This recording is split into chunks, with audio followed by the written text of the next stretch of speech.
Here we are. It's waiting for Yay. Popeye, Pogo, and Dilbert. We lost one of them. Paulo is not feeling well.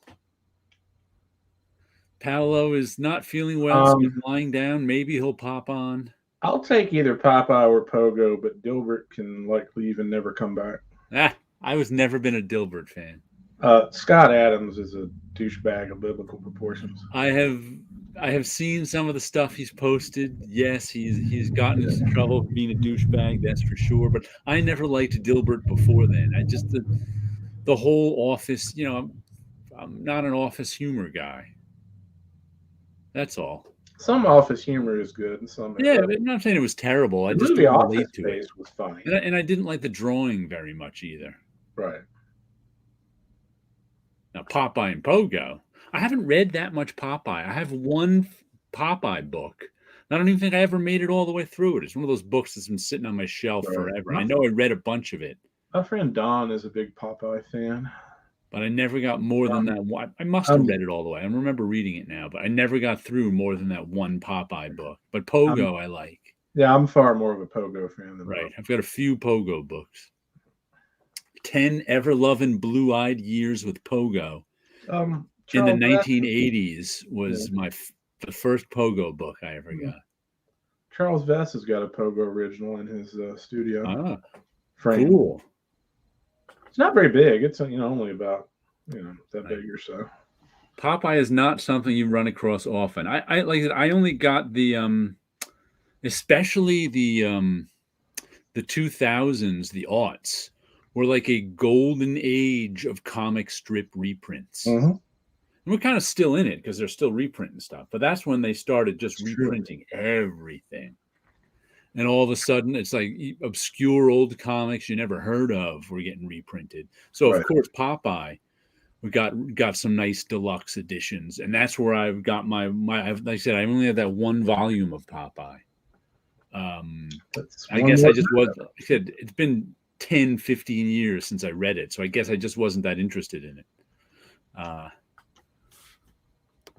Who was the artist still running the Popeye strip? I forget. I wasn't even aware that Popeye was still running. Yeah, he's still around. I can't remember. I know his name. Though I did buy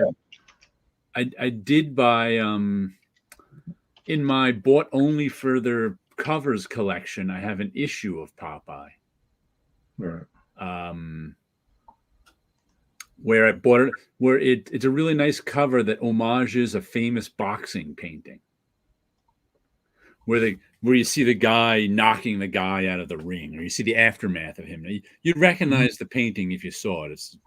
But I bought the cover, and I was like, what is the name of this painting? This is based. Then I had to go and look it up, and I eventually found it. The painting was based on, and I made a printout of the painting so I could keep it in with the Popeye book.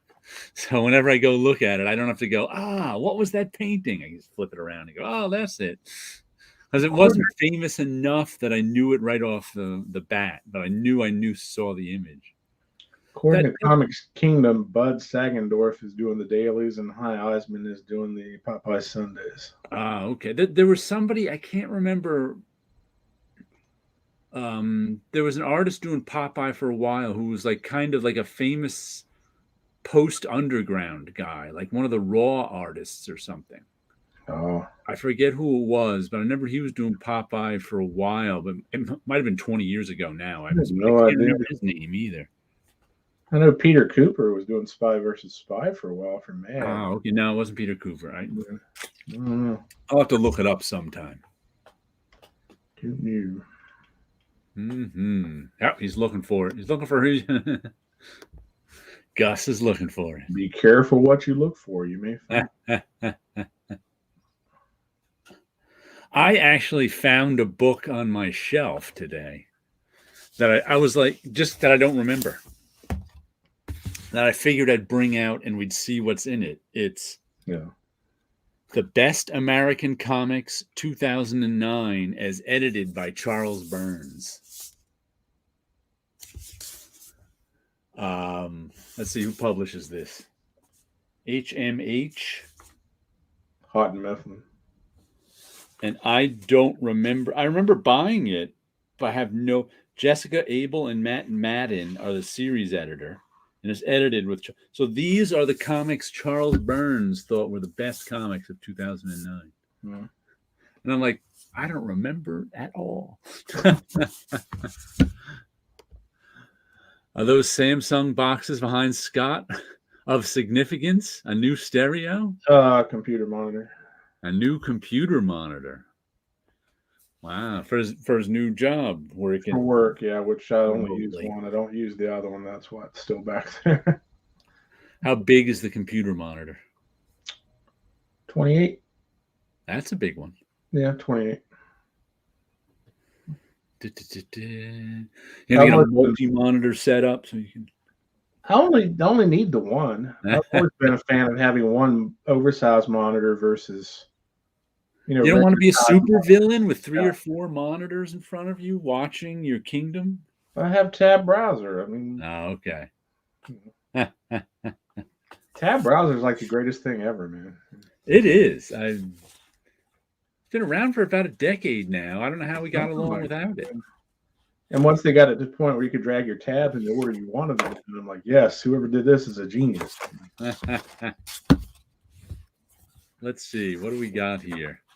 Best American Comics 2009. Preface. Introduction. The first one is, by Tim Hensley. I think I have a comic by them. That's right. I can't remember the name of it.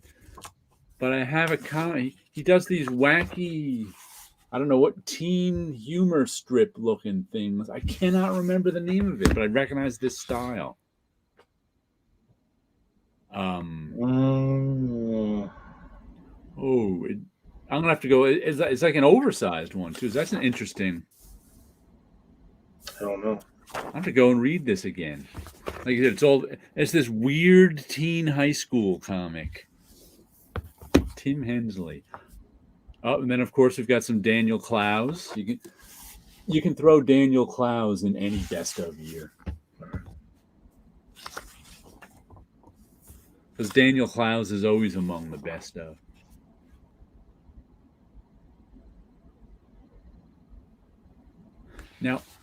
Now, how can we have a Peter bag that says copyright 2007 on it in the best of 2009? Depends on when it's actually published, I guess. Yeah. Oh, this is have you read, and this looks like it's one of the ones from the back of, what did he do? It's the Founding Fathers Funnies. He did it as a backup in one of his strip. What was his name? Can't remember the name of the strip, but it's really good. I think they have a collection of it. Founding Fathers Funnies. How old was this?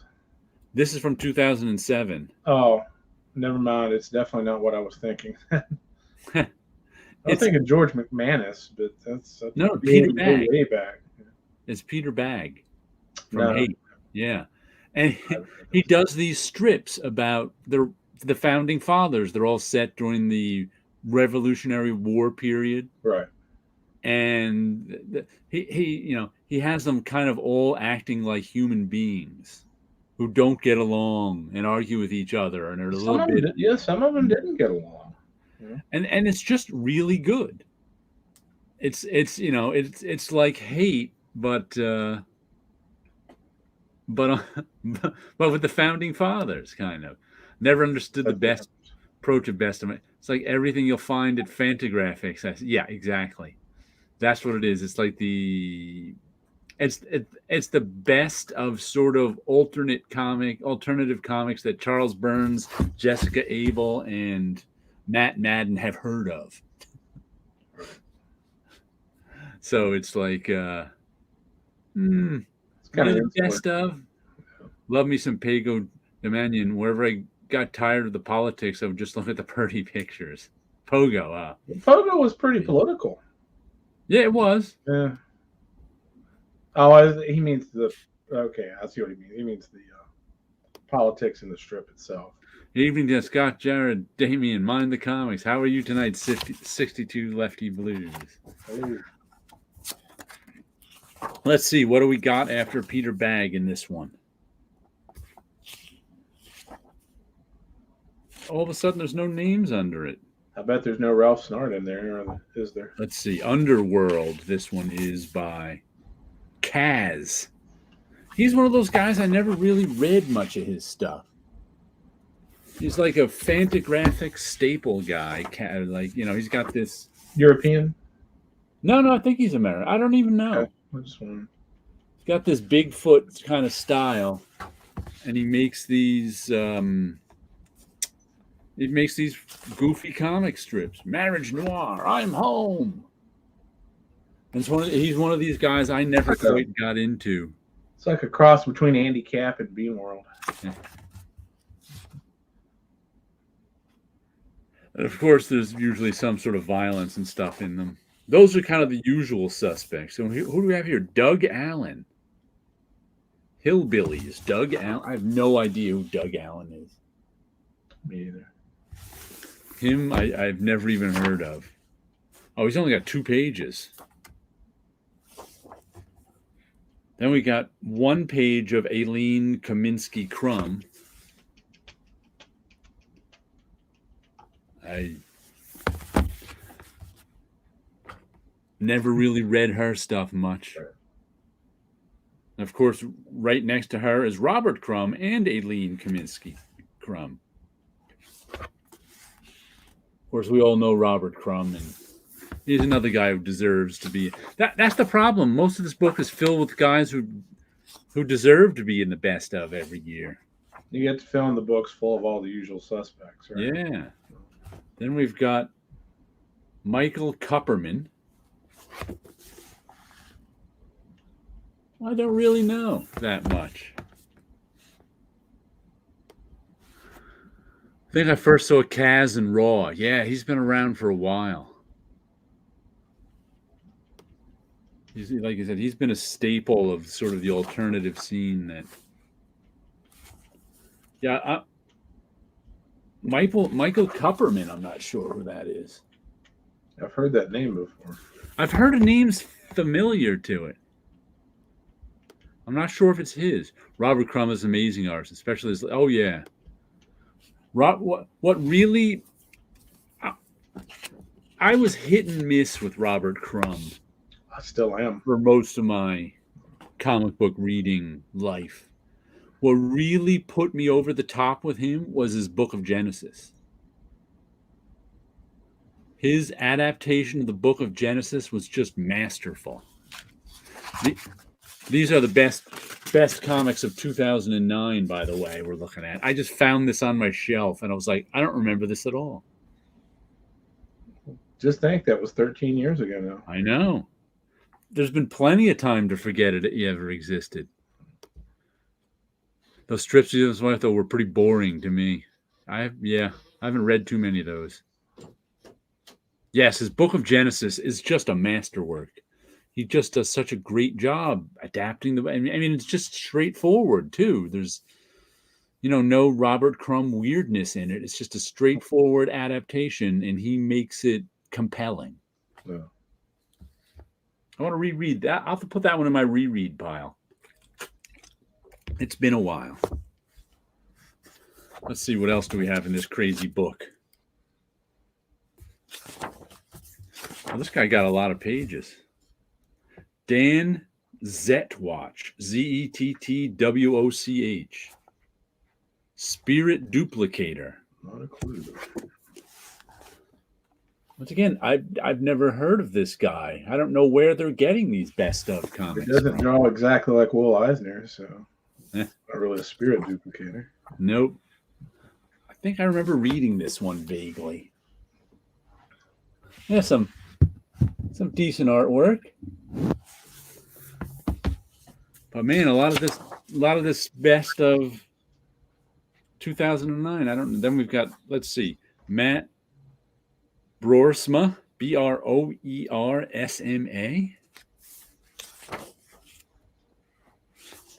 Nice artwork. Looks a little like Seth in the Duo Shade.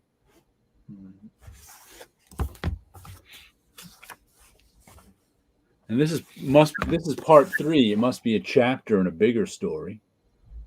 Right. No idea who this guy is. His wife can't hold a candle to him as far as talent goes. Yeah, that it's tough for anyone to hold a candle to Robert Crumb. On the other hand, I think Julie Bell is a better artist than Boris Vallejo is. Oh, is she his wife or daughter? Wife. Doesn't he have a daughter who paints too? I think they do. Doris, maybe? I can't remember. Mm. Oh, Adrian Tomini. Someone I know, finally.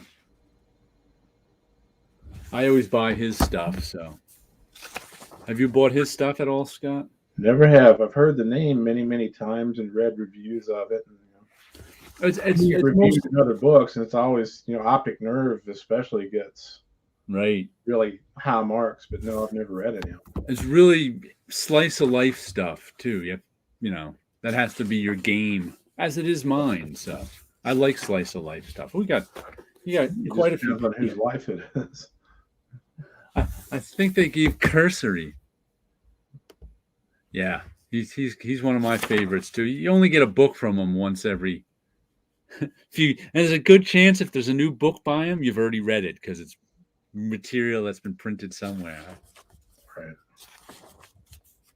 Oh, they put a long story of his in. Wow. Mimi Pond.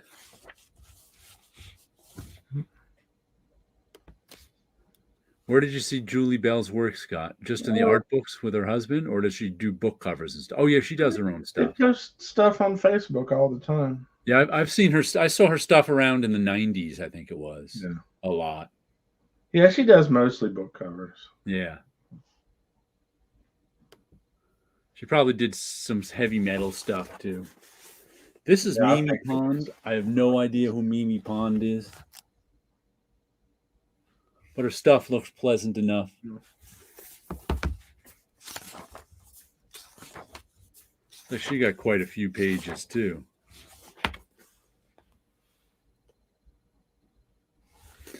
I guess they had to put the usual suspects in for just a couple of pages. Art Spiegelman. Does Art Spiegelman still do stuff? I haven't seen his. I haven't been paying attention, to be honest, so I don't know. Do you think Mouse set him up for in a good financial position? I would hope so. But comics is such a crapshoot. Well, plus Mouse has, distribution by major publishers, so that doesn't right.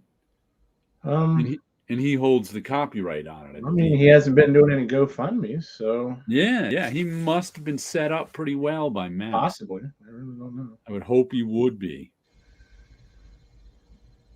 because that's always. Though I haven't seen it on any best of lists in a while. Mm-hmm. It always got on them. I think unless you're like in the industry, you really don't hear a whole lot these days about how much people get paid for projects like that. Yeah, unless it's bad news. Right. That is true. You can get paid more being a grader at CGC. I mean, it'd be curious to see, like what sales, they speculate, how much profit he made off that. It'd be interesting to see it. Is he at the New Yorker? Maybe he is. He might be. That would explain why we don't see him doing too much cartooning. He's got a day job now. And we know that Damien's not a big fan of the New Yorker either. Yeah, I like. I don't know those two, but yeah, like Seth is one of my favorite cartoonists, and one of my favorite fine artists is Ed Reinhardt, who's kind of one of the fathers of minimalism. But don't know those two. Who else do we have here? Ron Reger Jr. Never heard of him. He's got this Black and white indie art.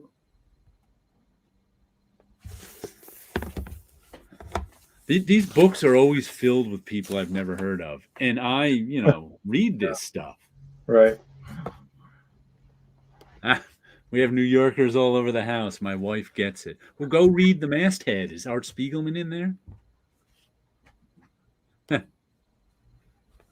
See, our next one is Gabrielle Bell. Oh, I think I've heard of her. I think I followed a web comic of hers, if I'm not mistaken.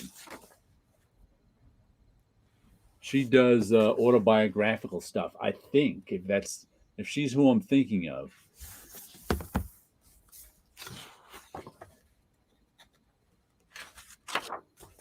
Oh, what is his wife's name? Oh man, that's gonna drive me crazy when I think of it. Spiegelman's wife is art director at the New Yorker. Yeah. Okay. She is one of the publishers on Raw too. What was her name? Yeah. I'm looking now and I can't find the traditional method. They may be above such things. It's his wife, Tit Goblin tells us, who's the art director at the New Yorker. Oh, they throw in another Tim Hensley single pager. I think a collection. Gropus, yes, that's the name of the book I've got by Tim Hensley. Gropus. They must have collected all these strips that he did starring this guy. Oh, Gary Panter. There's a guy. There's a guy. At least I know his name. I don't know his. I mean, I've never paid that much attention to him. But he's a Fantagraphics guy. Is that one about the Oregon Trail? No. Yeah, well, maybe. Hold on. The Oregon Trail. There's an alligator skinned. I don't think so. Probably not. That woman's throwing a spear thrower, so it looks like a little before the Oregon Trail. I gotta avoid any comics got spear throwers after those jungle comics we read a few months ago. Francis Moley, probably getting the spelling wrong. Yeah. I think Chris Ware has been in the. Oh yeah, Chris Ware has definitely done covers for the New Yorker. I've seen a bunch of them over the years. He does some nice covers too. Let's see, who else do we have? Well, that's a lot of Gary Panter. Many pages of Gary Panter, and then we go to Ben Couture. I've heard that name. I've heard that name too. I don't recognize the style, but once again, it's this indie style. This sketchy, half-finished indie style. Then we've got Jerry Moriarty, who does this weird pastel painted stuff. I think I like that better than anything I've seen so far. And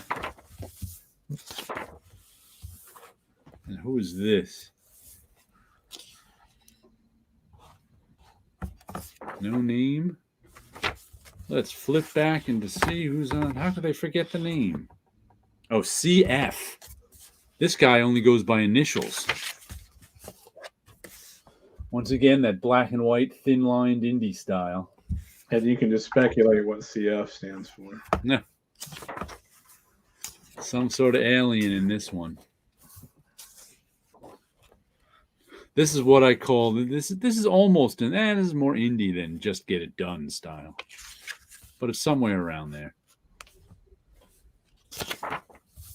Oh, look at that! A page of greenish yellow. Wow. You know what? I bet they're using. I get that. I bet that's there because following it is a color section.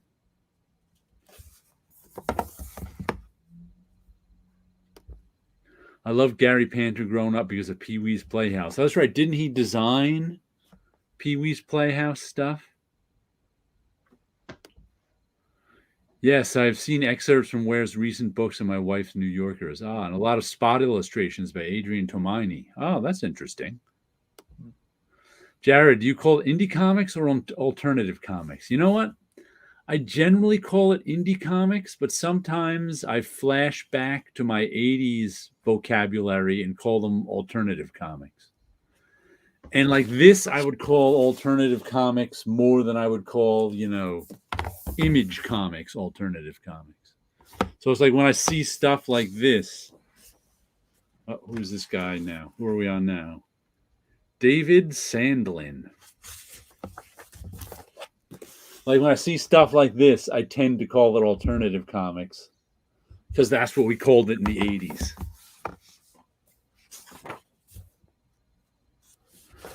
Woohoo! Page 145, and we finally get some nudity.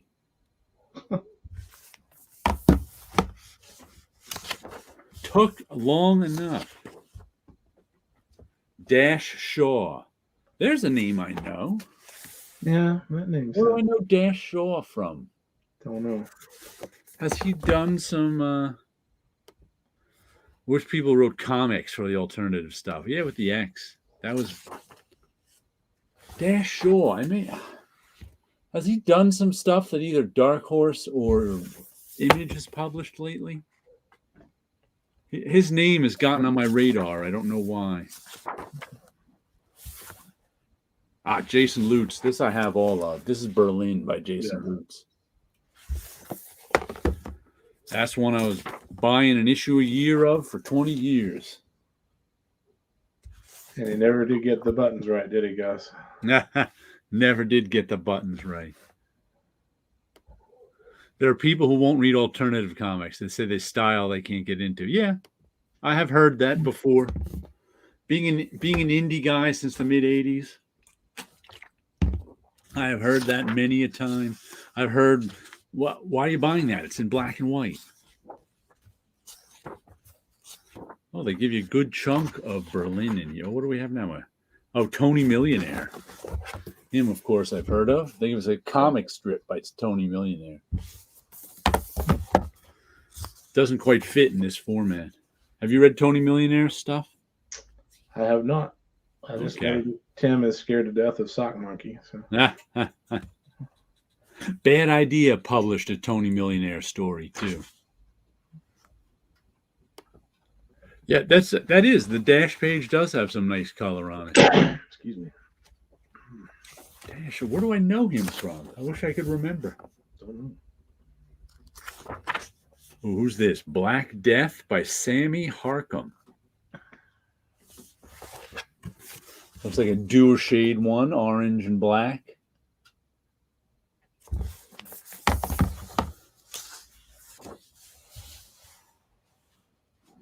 The art looks nice.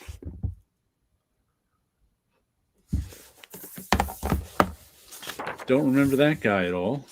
And it switches to black and white. You got to figure who's collating that at the printer was really hating these guys. Color black and white. Color black. Make up your mind. Then of course we get some Chris Ware. I finally made it through The Smartest Kid on Earth last year. Finally, reading it 1 or 2 pages at a time. What's the bad idea? Do they have more comics coming out? I think they do, but it's been a quiet month. I mean, I've been working on this and that for them, but there's nothing going to the printer right now, as far as I can tell. Got the last issue of Monster Kill Squad out. So I don't know what their plans are for this year. We'll have to see. Rob Zombie worked on Pee-wee's Playhouse before forming a band. Wow. Surely did. I was reading something about Rob Zombie. He was just your basic art school kid. You know, he dabbled in lots of things. He went to art, like, so many kids I went to art school with. And then one day he formed a band and somehow they got popular. I think I read him even saying that. He's like, I never, imagined his band. He never imagined his band would be popular. He was just forming a band because that's what he was doing. He's doing a Monsters remake too. Grew up reading black and white comic strips in the newspaper, so a comic book in black and white was no problem. Me too. All right. I never had any problem with black and white comics going all the way back to my childhood, but I knew plenty of people who a black and white comic to them was a sign it was cheap and not worth reading. It was also a sign that it wasn't to superheroes and spandex beating the crap out of each other. That too. I think that may have had something to do with it.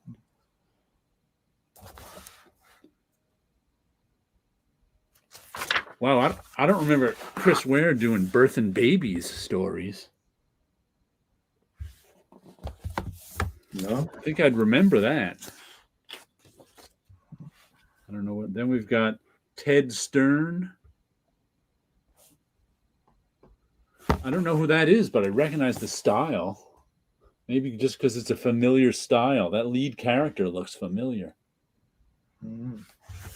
That little teddy bear pig thing.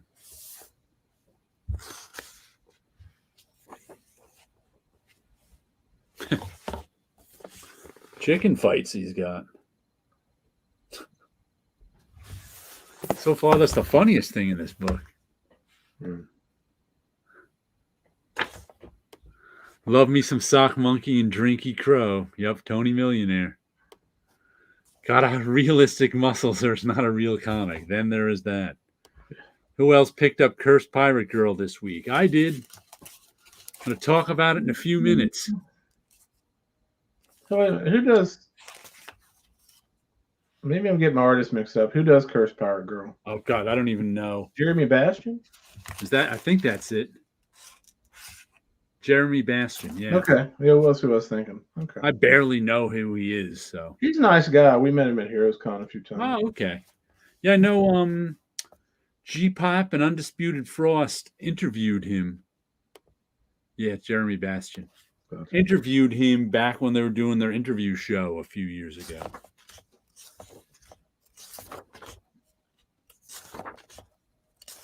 Well, it's got a lot of pages. You know what this looks like? What's that? Like this, like Professor looks familiar. What's that show that everybody loves? That has like a scientist. It's kind of like Back to the Future. Oh, Rick and Morty. Rick and Morty. This kind of reminds me of Rick and Morty. Not everybody loves that show. I know. I'm one person that doesn't. I tried watching it. Laura Park. Any idea who Laura Park is? Not a clue. Yeah, I need a magnifying glass to see all his detail. Yeah. Oh, Takes a week on each page. Yeah. Cursed Pirate Girl was talked about a ton when it was still from Archaea. Mm-hmm. It's actually still from Archaea, but Archaea was bought by Boom. Oh, I didn't know that. Yeah, it's still got an Archaea logo on it, but it was bought, but it's got a Boom. Scott, Rick and Morty is awful. Yeah, I never liked it much. I just have some problems with the creators. Jillian and Mariko Tamaki.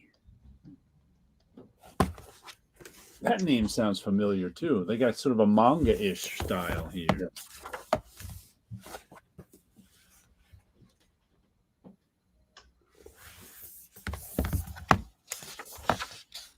Oh, I think I read something by them. That's right. I have a book by. I recognize this. I can't remember the name of the book, but I've got a book by one of them. It may have been both of them.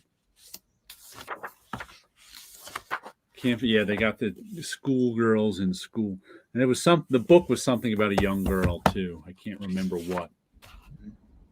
Matter of fact, this might be an excerpt from it. I recognize that face. Let me see if it's got it in the beginning. I hate it when I have a book but don't remember what it is.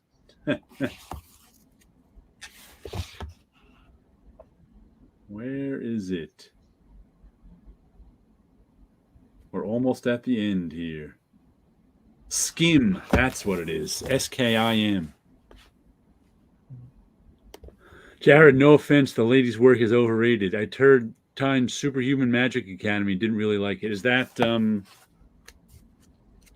what's her name? Tamaki here? Yeah, Skim was just okay. I mean, I don't even know that she is rated enough to be overrated. I thought Skim was okay. Such a breath of fresh air of seeing so much digital art in comics now. Seeing so much hand drawn is my favorite. Yeah, I like hand drawn. That's you must be talking about Cursed Pirate Girl. Yeah. Then we have Corin Shadme. Antoinette or Antoinette. I don't know if it's French or Italian. Who appears to just be a floating head or a sitting head, not even floating. I'm not, or her head is separated from her body. Okay. Kevin Huizenga. Him I've heard of too.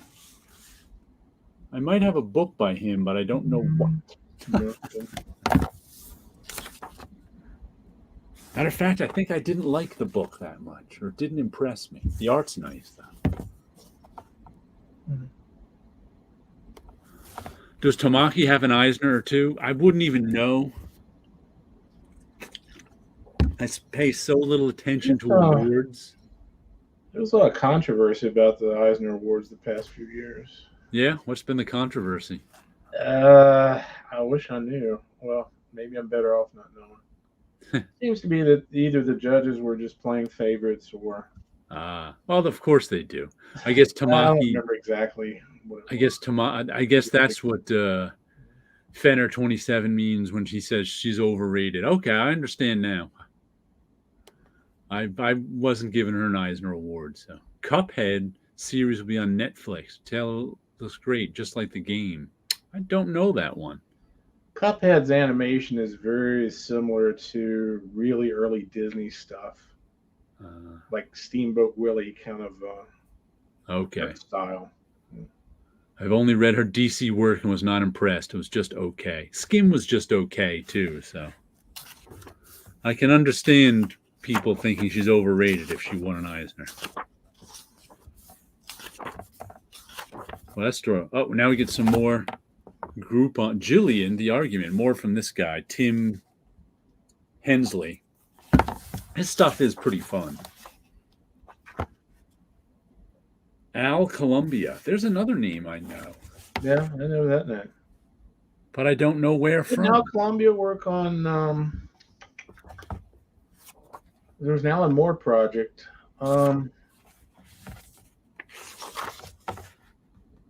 Big Numbers. Was that the stuff that never got published? You work on Big Numbers with Big Numbers was only Bill Sienkiewicz. Then someone else. I'm thinking Al Columbia was part of that team in some aspect. Well, there was a second artist who took over, but it never got published. Maybe it's going to drive me nuts to think of it, so I'm going to have to do that. Then, of course, there's some Beto, some Gilbert Hernandez. Huh. You read Nova? I read Lincoln. I'm back there somewhere. I forget Lincoln's Melancholy. No, was that a book? He's got a book about young Lincoln. Okay. That's the only thing I've read by him. I thought it was okay. It didn't blow me away, but it was all right. Yeah, Al Columbia was hired to assist Bill Sienkiewicz on Big Numbers. So I'm not crazy. I watched the Venture Brothers with Broxton. Yeah, Amanda Connor was Bill Sienkiewicz's assistant for a while in the late 80s. Gotcha. And he used her as a model for Elektra when he was doing Elektra Assassin at the time. Right. And so as the series went on, Elektra got to look more and more like Amanda. To touch on Lefty Blue's comment, as much as I hate Rick and Morty, I love the Venture Brothers. Okay. Some funny stuff. Let's see. We're getting near the end. Anders Nilsson. No clue. Absolutely no clue.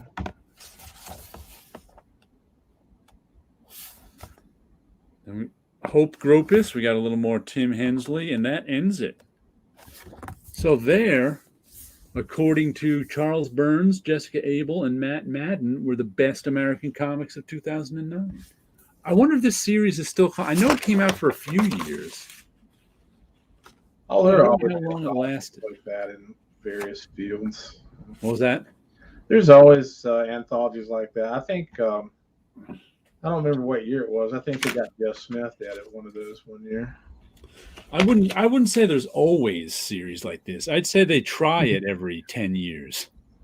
And it lasts for 3 years, and they don't try it again for 10 years. Let's see. Houghton Mifflin Harcourt. Yeah.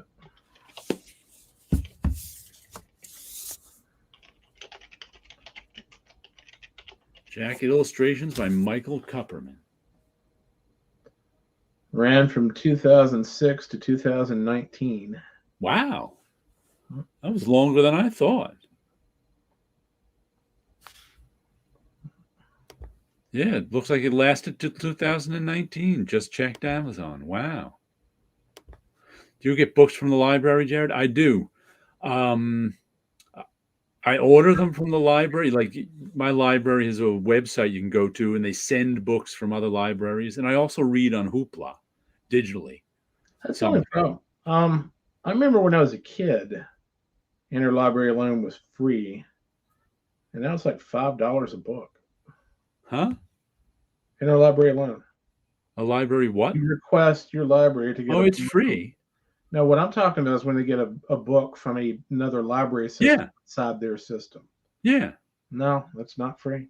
It's free here. They send me books from Ohio. Gotcha. Yeah, but no, it's not free here. It's $5 a book. Wow, that's kind of crazy.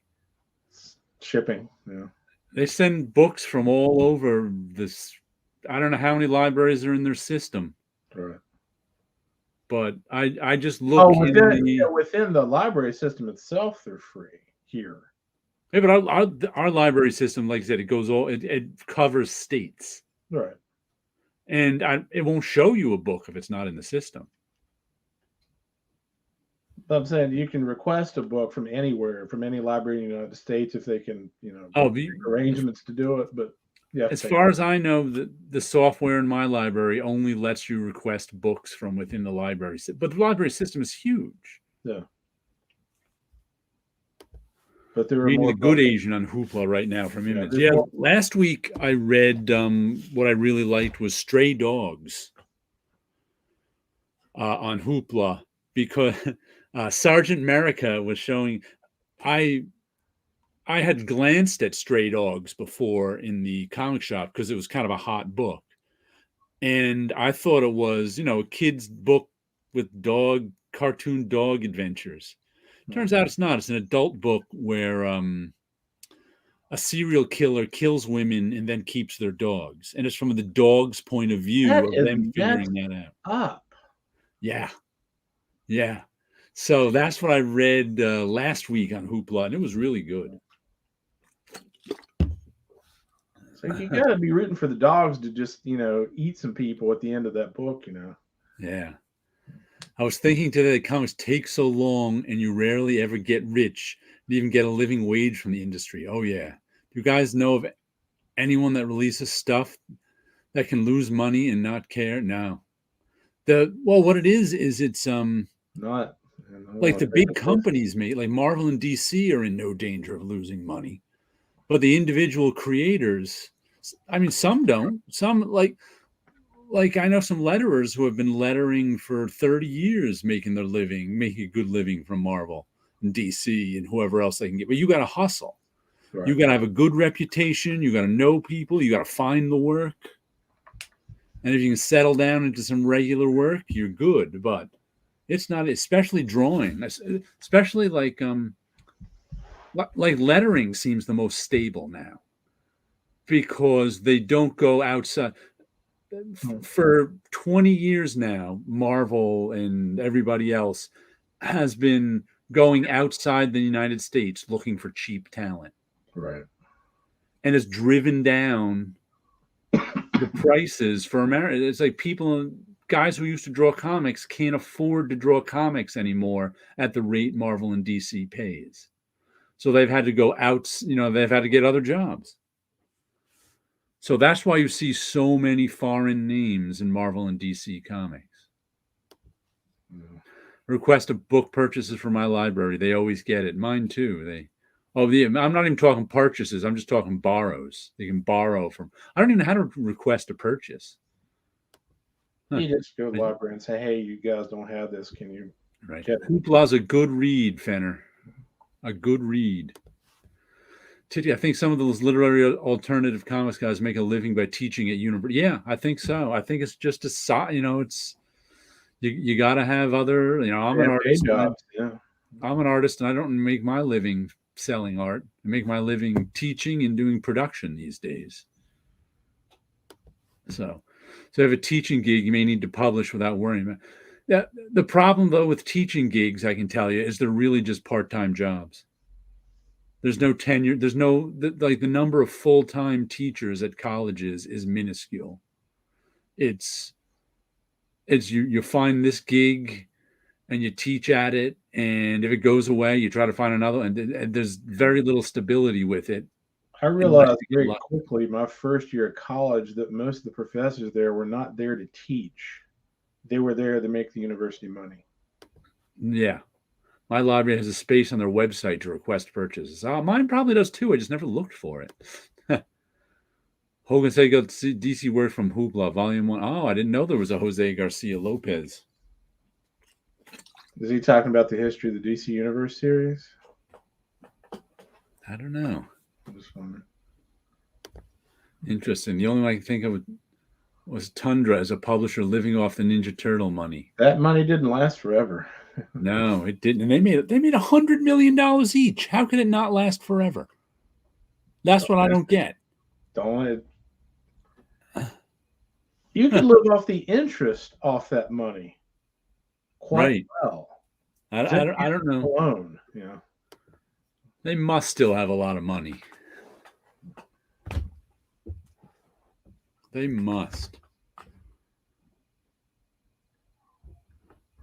Yeah, most publishers. What it is, like I said, if you've got a day job with a comic book publisher, you're in better shape generally than the average freelancer. Right. That's just kind of the way it is. And what also happens is a freelancer works for editors and not companies.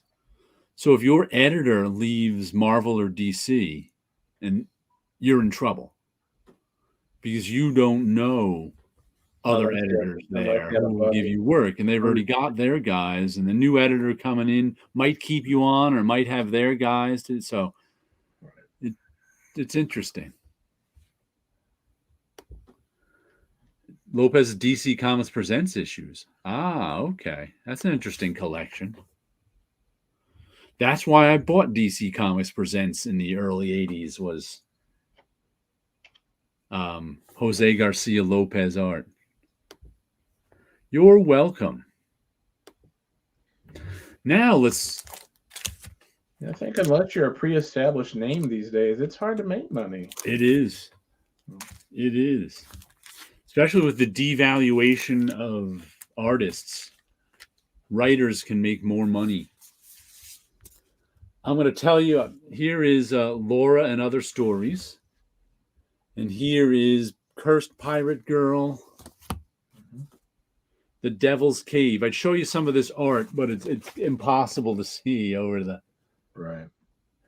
And the reason I'm showing you this two together is because this one, Laura, gave me insight into this one. Oh, interesting. Because I read this one first, and I don't know if Eric Larson was saying this in general or saying this about Cursed Pirate Girl, but he had a tweet today that said something like, if you put out a comic and your lettering is hard to read, there's nearly 100% chance that I won't read it. And poor baby. It's kind of hard to read. It's not really hard to read. That's why I don't know if he was talking about this, but this book just came to mind after reading that tweet of his, just because. And sometimes he turns the captions upside down. Gilliam March's work on Gotham City Sirens was fantastic. Ah, okay. Yeah, I only started really paying attention to him with Carmen. I mean, I'd seen his stuff before, but I didn't pay attention to any of his DC stuff. But I had a hard time reading this. As a comic, it's dense. Yeah. And a little hard to get into. Because it's hard to... Oh, and there's also, check this out, a double gatefold 4-page spread. Mm-hmm. And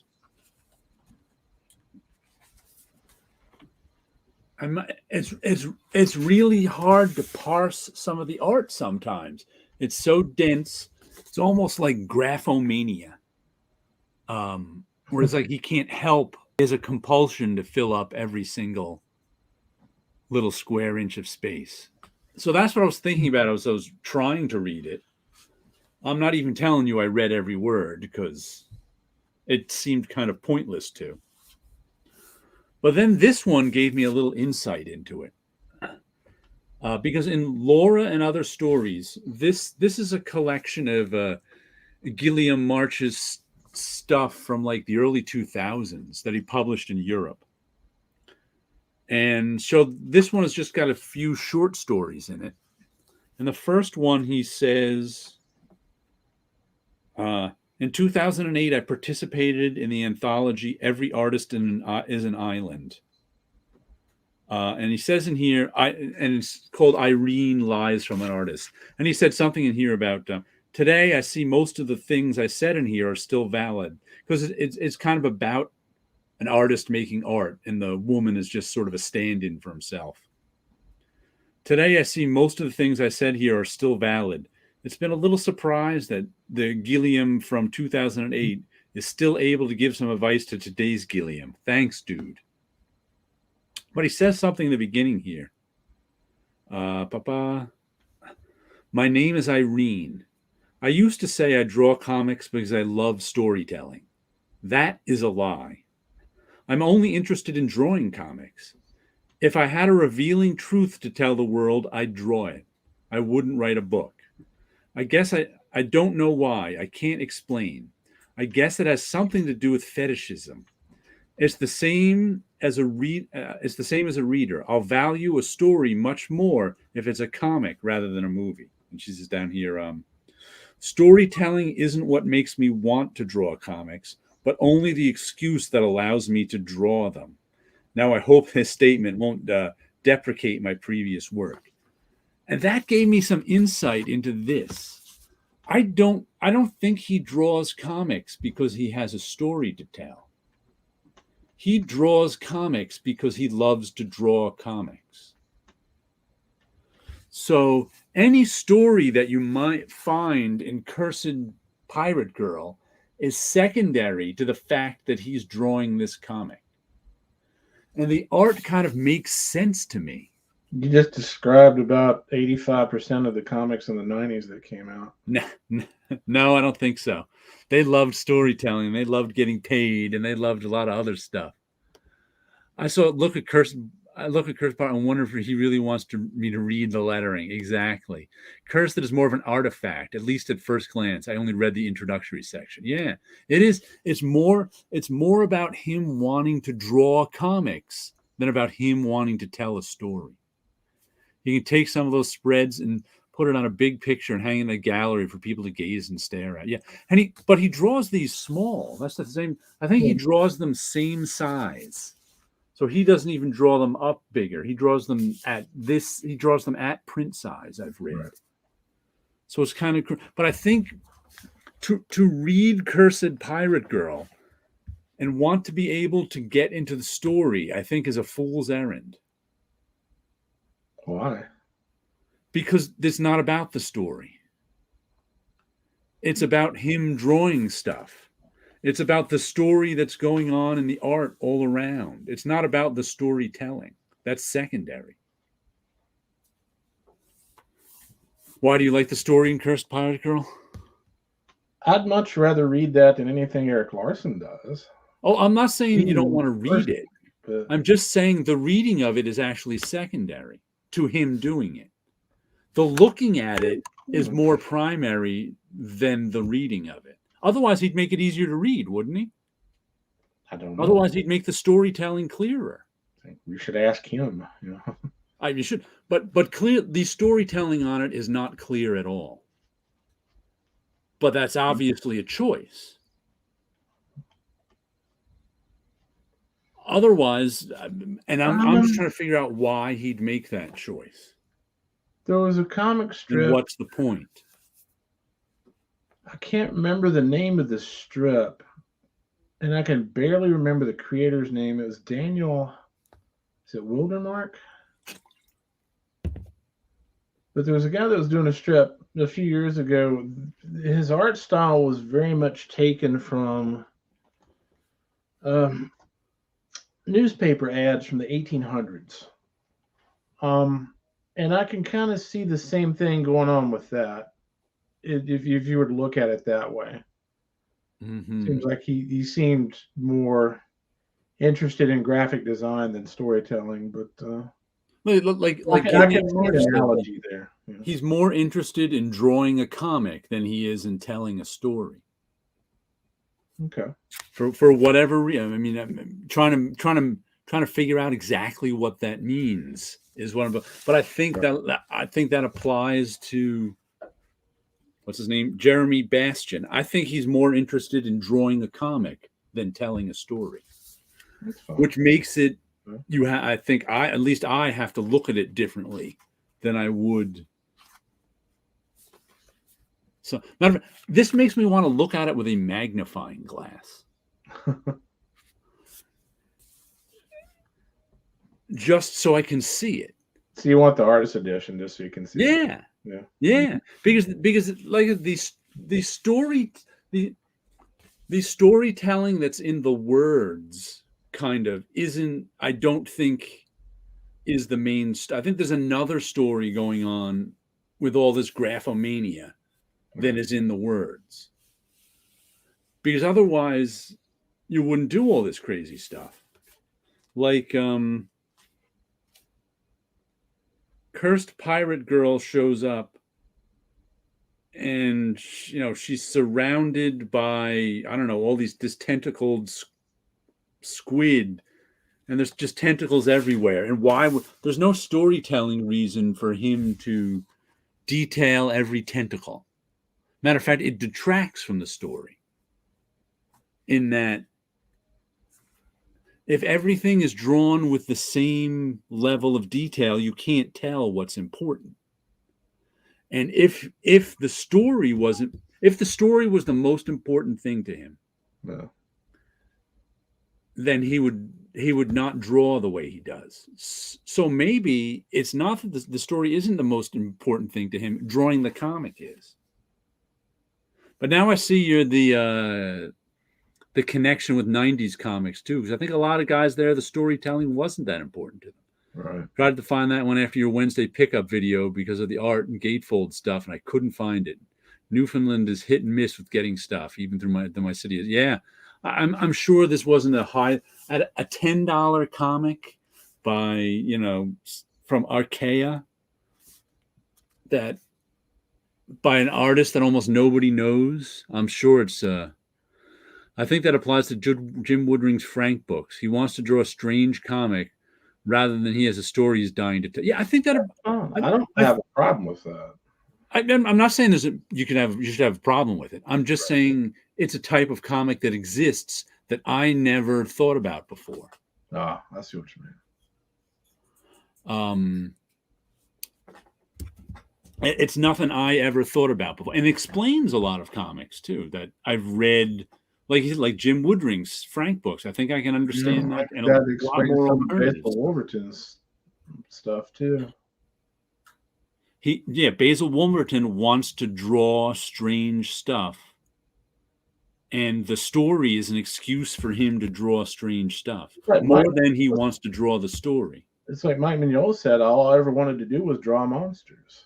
Right. And he found a way to do it. Right. Yeah. But I think Mike Mignola is also interested in story too. Yes, he is. That's true. But yeah, I found it interesting that Laura, in other stories, gave me insight into Cursed Pirate Girl. It made me think about it more. Because it's funny, because sometimes I think I want to draw a comic, and I say, what story do I want to do? And then I don't have a story, so I'm like, eh. But I've also drawn. I have a whole. My Ghost of Fifth Street is one of my organics comics where I draw it and then write the story and then put the page. So that's sort of along those lines. I never thought of it, but I sort of do things along those lines too. Yeah. It's kind of like you imagine. Yeah, I assume you want to recreate something about the comics. Yes, I think that I may have something in common with this too. I think that's what made me interested in it. Because some of my work could be described as that, more interested in the drawing than the story. I would say a lot of Moebius's work is like that. Yeah, yeah. Except for Blueberry. But I never thought of artists being that way before. Choking on water. I've thought that for years. They just want to draw a comic. They don't necessarily want to tell a story. The urge to produce interesting stuff, but I need a good percentage of my reading to have a strong story elements to keep me going. Yeah, exactly.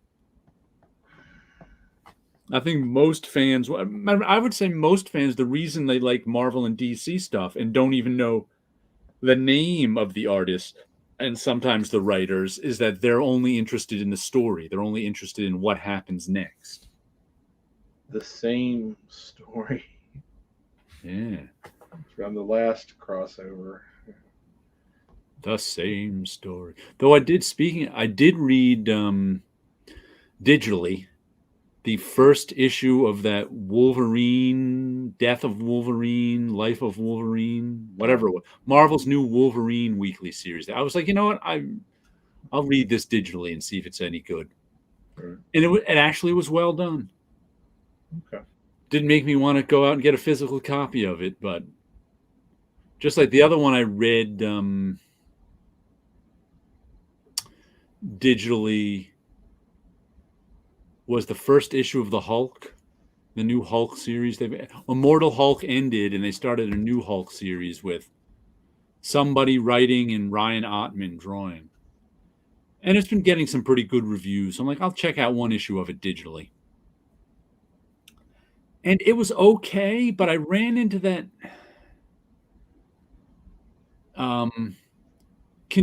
corporate-owned continuing characters is a double-edged sword. Can be, yeah, definitely. It can. Usually the benefits much outweigh the drawbacks for the company, of course. Right. But to me, the drawbacks usually outweigh the benefits, as a reader. To me, it depends on the character and the universe they're in. Exactly. But the drawback would be, I read this Hulk comic. It was a pretty well done comic. But it wasn't the Hulk to me.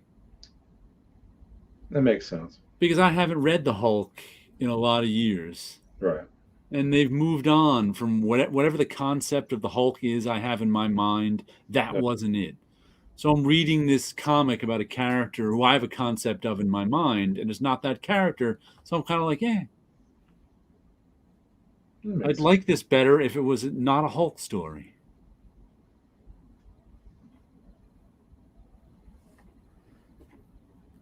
At least the Wolverine one seemed like Wolverine in my head. But that, like I said, that's not on them. That's more on me. Yeah, I see that. Whenever I hear people say, oh, well, they just need a firm editorial hand keeping that. I'm like, no, you can't do that. You can't sell the same Spider-Man to people in 1987 as you can in 2022. It's just not the same world.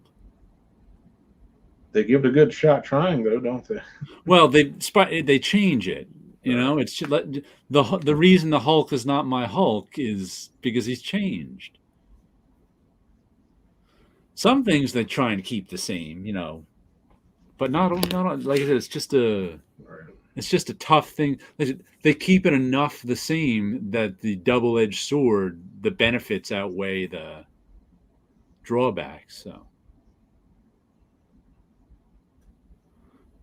but that's why that's why characters get popular. It seems to me like I saw something the other day. Maybe I'm dreaming. I don't know, but there was going to be another Hulk title that was called the Anti-Hulk. The who Hulk? The Anti-Hulk. I think there is. I think I did see that somewhere too. I forget.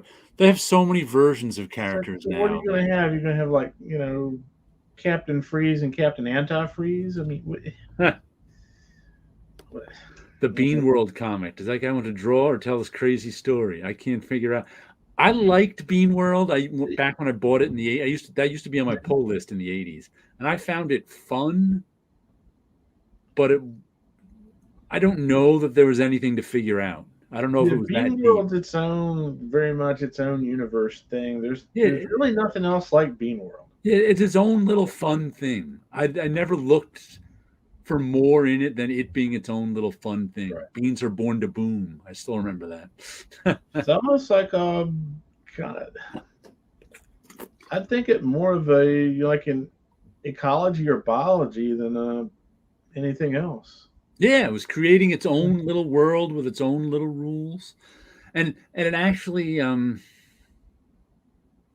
had a point of nostalgia for me too, because I had a cousin who was 4 years older than me as a kid, and he used to draw the potato people.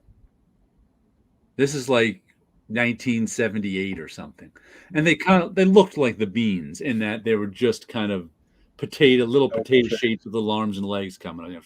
Same general concept. And he used to fill up notebook pages with them.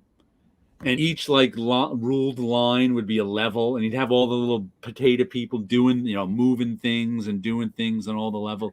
So Bean World was a little nostalgic for me too, in that it reminded me of my childhood and my older cousin. Gotcha. Animal Castle #2 came out, and it's beautiful but very hard to read lettering. Yeah, who knows? Maybe Eric Larson was talking about that one. I don't know if he was talking about a specific comic, but this came to my mind just because the lettering was a little hard to read. But now I am going to go next. Like I said, I read all my comics twice before I put them away. When I look at this a second time, I'm really going to use a magnifying glass. Just because I want to see the art a little better. It would be interesting to have a program, you probably do on a tablet or something, where you could scan the art in and replace the font in the dialogue balloon with whatever other font that you wanted, just to compare. You'd have to get the editor and the raw files for that. But that just reminded me, another comic I got this week. Where is it? Did I get it this week? No, it was last week. That you'd rather read Cursed Pilot Girl than Savage Dragon. In the latest Savage Dragon, he wrote that, I think it was the last issue, he was looking for a new letterer, so he had 2 people letter the book.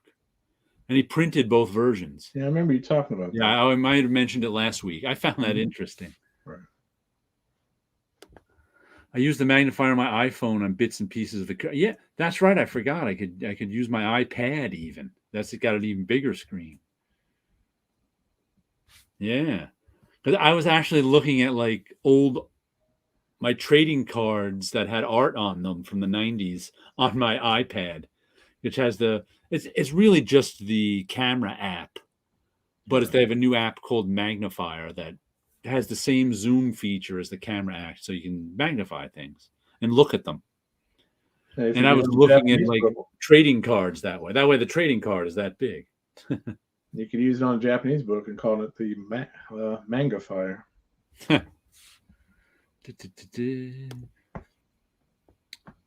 I think that's the only Animal Castle I know of. So, though I saw it. I didn't buy any of those.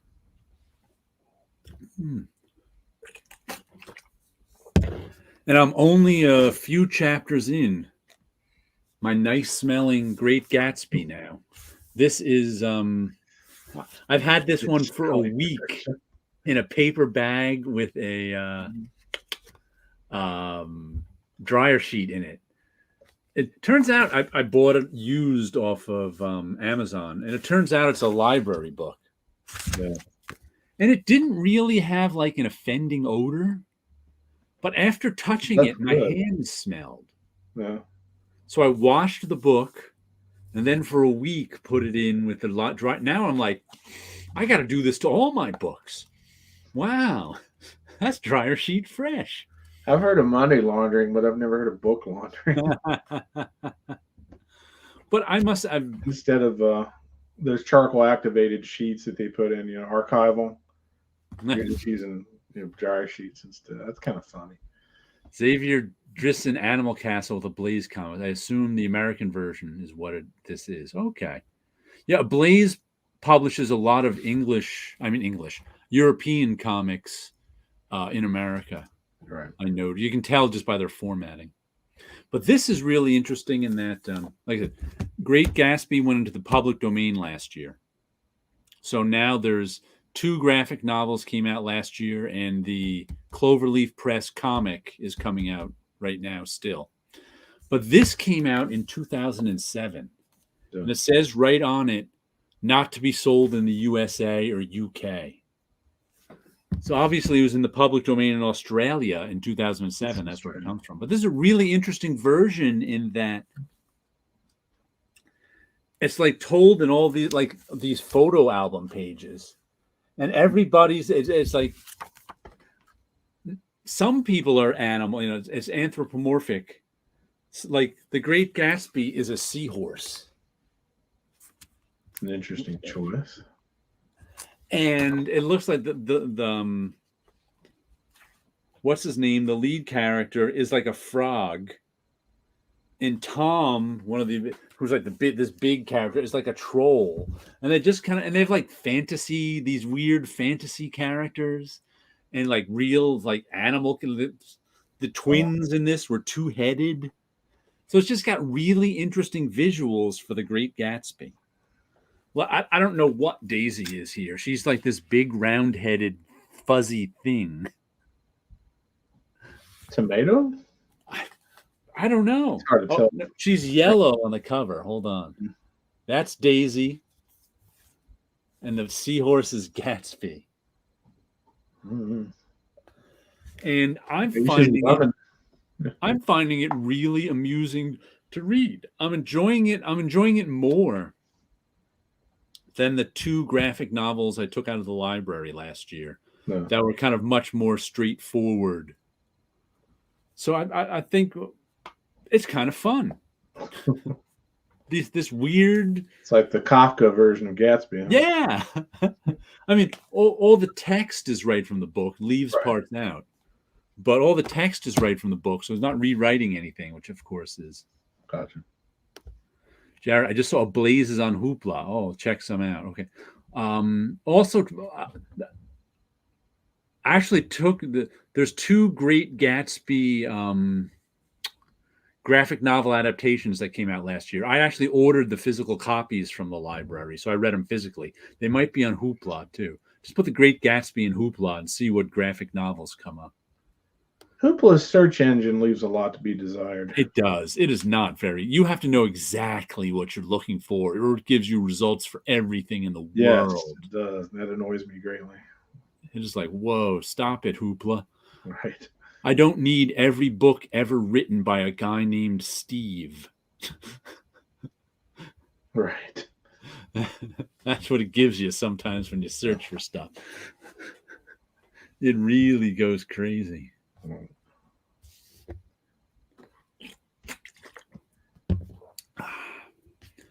So what other comics did I get this week? What did you get this week? Issue number 11 of Homesick Pilots, which is the one that started out as this punk rock band getting trapped in a haunted house. Right.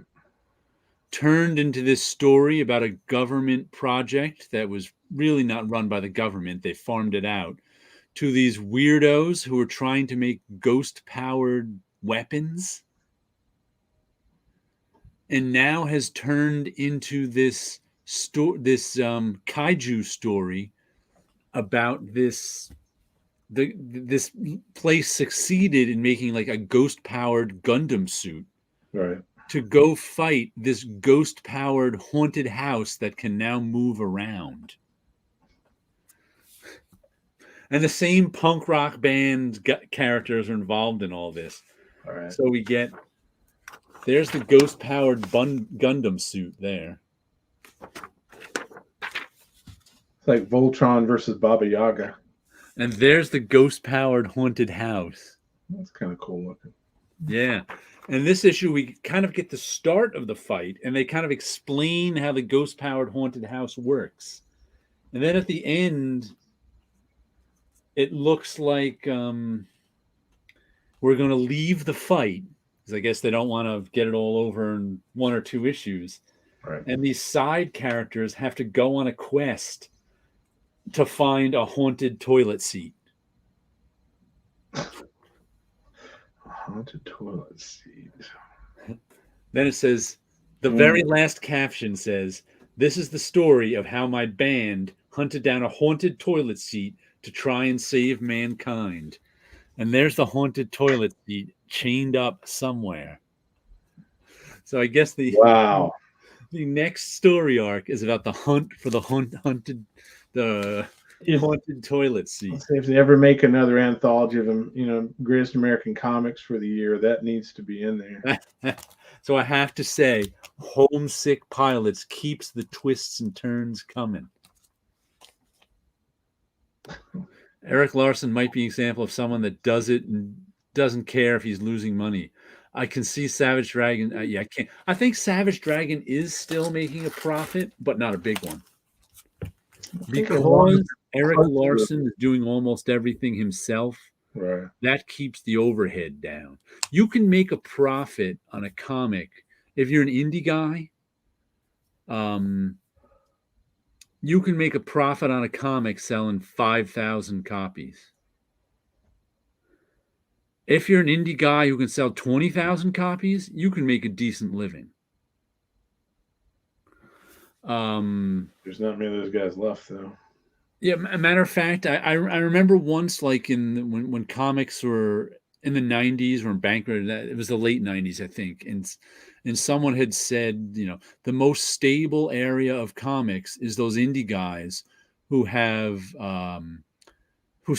10,000 fans and sell 10,000 issues a copy, and there was some truth to that. Hello, Sequential Geek. Even today, there's some truth to that. I mean, Eric Larson still has to pay a colorist and a letterer, but he doesn't have to pay a writer, an inker, and an artist. He gets all that share of the money. Yeah. So if Savage Dragon is selling 5,000 copies at $4 a piece, that's $2 a piece for them to split up. So 4,000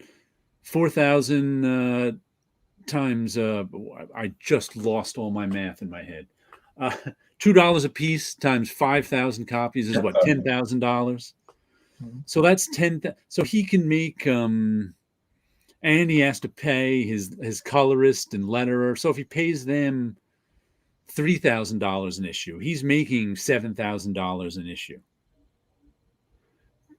That's times 10 issues a year is $70,000 a year. In today's market, that's not bad. Yeah. That's, I mean, like I said, if you can, but also there's the cost of the cost of the printing too, which made, so he's making $40,000 a year, let's say, doing Savage Dragon. Then he could sell the original art. He's got the Savage Dragon trade paperbacks. So he's probably making more than that in licensing. Yeah. As an indie guy, if you can sell 5,000 copies, you're good. The problem is if you're working for a company and you sell 5,000 copies, you're not good, because those 5,000 copies have to pay their staff and staff gets paid first. That's why the office jobs with these companies are way more stable than being a freelancer. Terry Moore must make solid. Yeah, I think Terry Moore makes solid money. I mean, he makes money off of that. He gets those. He probably sells 10,000 copies of whatever he's putting out. He makes money on commissions too. Right, and he's got no letterer and no colorist. His wife does all the business stuff. So their overhead is nothing. Their overhead, he just has to draw the book. His wife takes care of the business. They have no employees to pay. They pay a cover colorist. So that they get all that stuff. I'm sure they're doing well, and they get those collected editions out fast.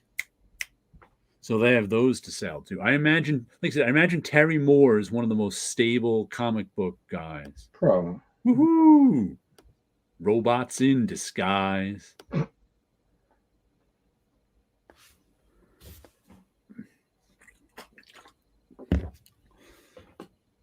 Yeah, I think Terry Moore is one of the. I think Usagi Yojimbo has obviously been making him money for a lot of years, but he works for the publisher though, so he probably gets less than Terry Moore would. Jeff Smith would be another good example. Jeff Smith made plenty of money on Bone. Dinosaurs, Apes, and Haunted Frank Cho equals fight. Yeah, I like Frank Cho and I like his artwork. But he needs a better writer. Yeah, I've bought plenty of Frank Cho. You're right. I love his artwork. I just don't love his comics. I liked when he was doing Liberty Meadows. But the thing I've noticed in the past couple years, he has that one joke and runs it in the ground. That wheat cakes joke he's been doing. Exactly. It's like, stop with the wheat cakes, man. Just call it something else. Jeez. Like I said, Frank Cho is one of those guys who I love his artwork, but I don't love his comics as much. But he's also one of those guys who can sell his own thing, or can sell Marvel and DC. He's talented enough to. Yeah, he's making money doing covers. Yeah, and he's doing Fight Girls. So he's kind of got a lot of choice. He's got more choices than your average. Yeah, he wanted to do Conan for Dark Horse, but he had an exclusive contract with Marvel at the time. So. Yeah. I've seen Terry's YouTube channel. It's pretty good. I've subscribed to it. Smith's Scholastic deal was probably really good for him, too. Yeah. Much better than the proposed Disney deal, as Scott has told us about. He was telling me, at a convention we're talking one time, he said when Disney wanted to buy the rights to Bone, they didn't even offer him enough to get a sports car. Yeah. Disney is notoriously cheap. Yeah. Let's see. What else did I pick up? There's another one where I like looking at more than I like reading it. Lady Mechanica. This is the first Lady Mechanica miniseries I've been picking up. And I guess it's a Lady Mechanica origin story. I can't even tell sometimes. The writing's okay. Yeah. It's not terrible. It's good enough to pick up a 4-issue miniseries of. Imagine if you're not predisposed to liking the steampunk aesthetic, it would. Yeah, you won't be interested in it. Right. But I like the steampunk aesthetic. And it flashes back to Lady Mechanica being a kid at some crazy science orphanage that's experimenting on her. Right. So it flashes back between the current and the past Lady Mechanica. And this issue was all about the horrible orphanage she was in. And she's not doing much in the present, but explaining her past a little. And it's solid. Okay. I finally wanted to try some Lady Mechanica, and I am. That's about what I can say. Terry is the perfect example of a self-employed artist adapting and surviving. Yeah. Well, he's also an A-level talent, and that helps. But he's not only an A-level talent, he's got a wife who supports him in the business which doesn't usually happen. Right. Usually, if you're an artist, Yeah, it's the same thing with Jeff Smith. His wife Vijaya runs. yeah, especially if you're an indie artist, if you can get a wife who will support you in the business, you are 10 steps ahead of everybody else. Right.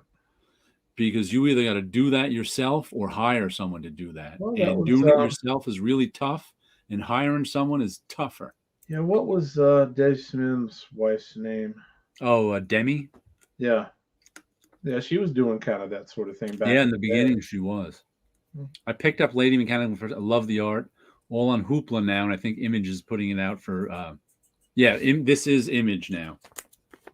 So they're putting it out for him, so it's an Image book. Yeah. But yeah, it's solidly okay. I like the artwork. I like the steampunk aesthetic of the covers, especially. Mm-hmm. But like Scott said, if that's not your aesthetic, you probably won't like it that much. Right. But it's good stuff.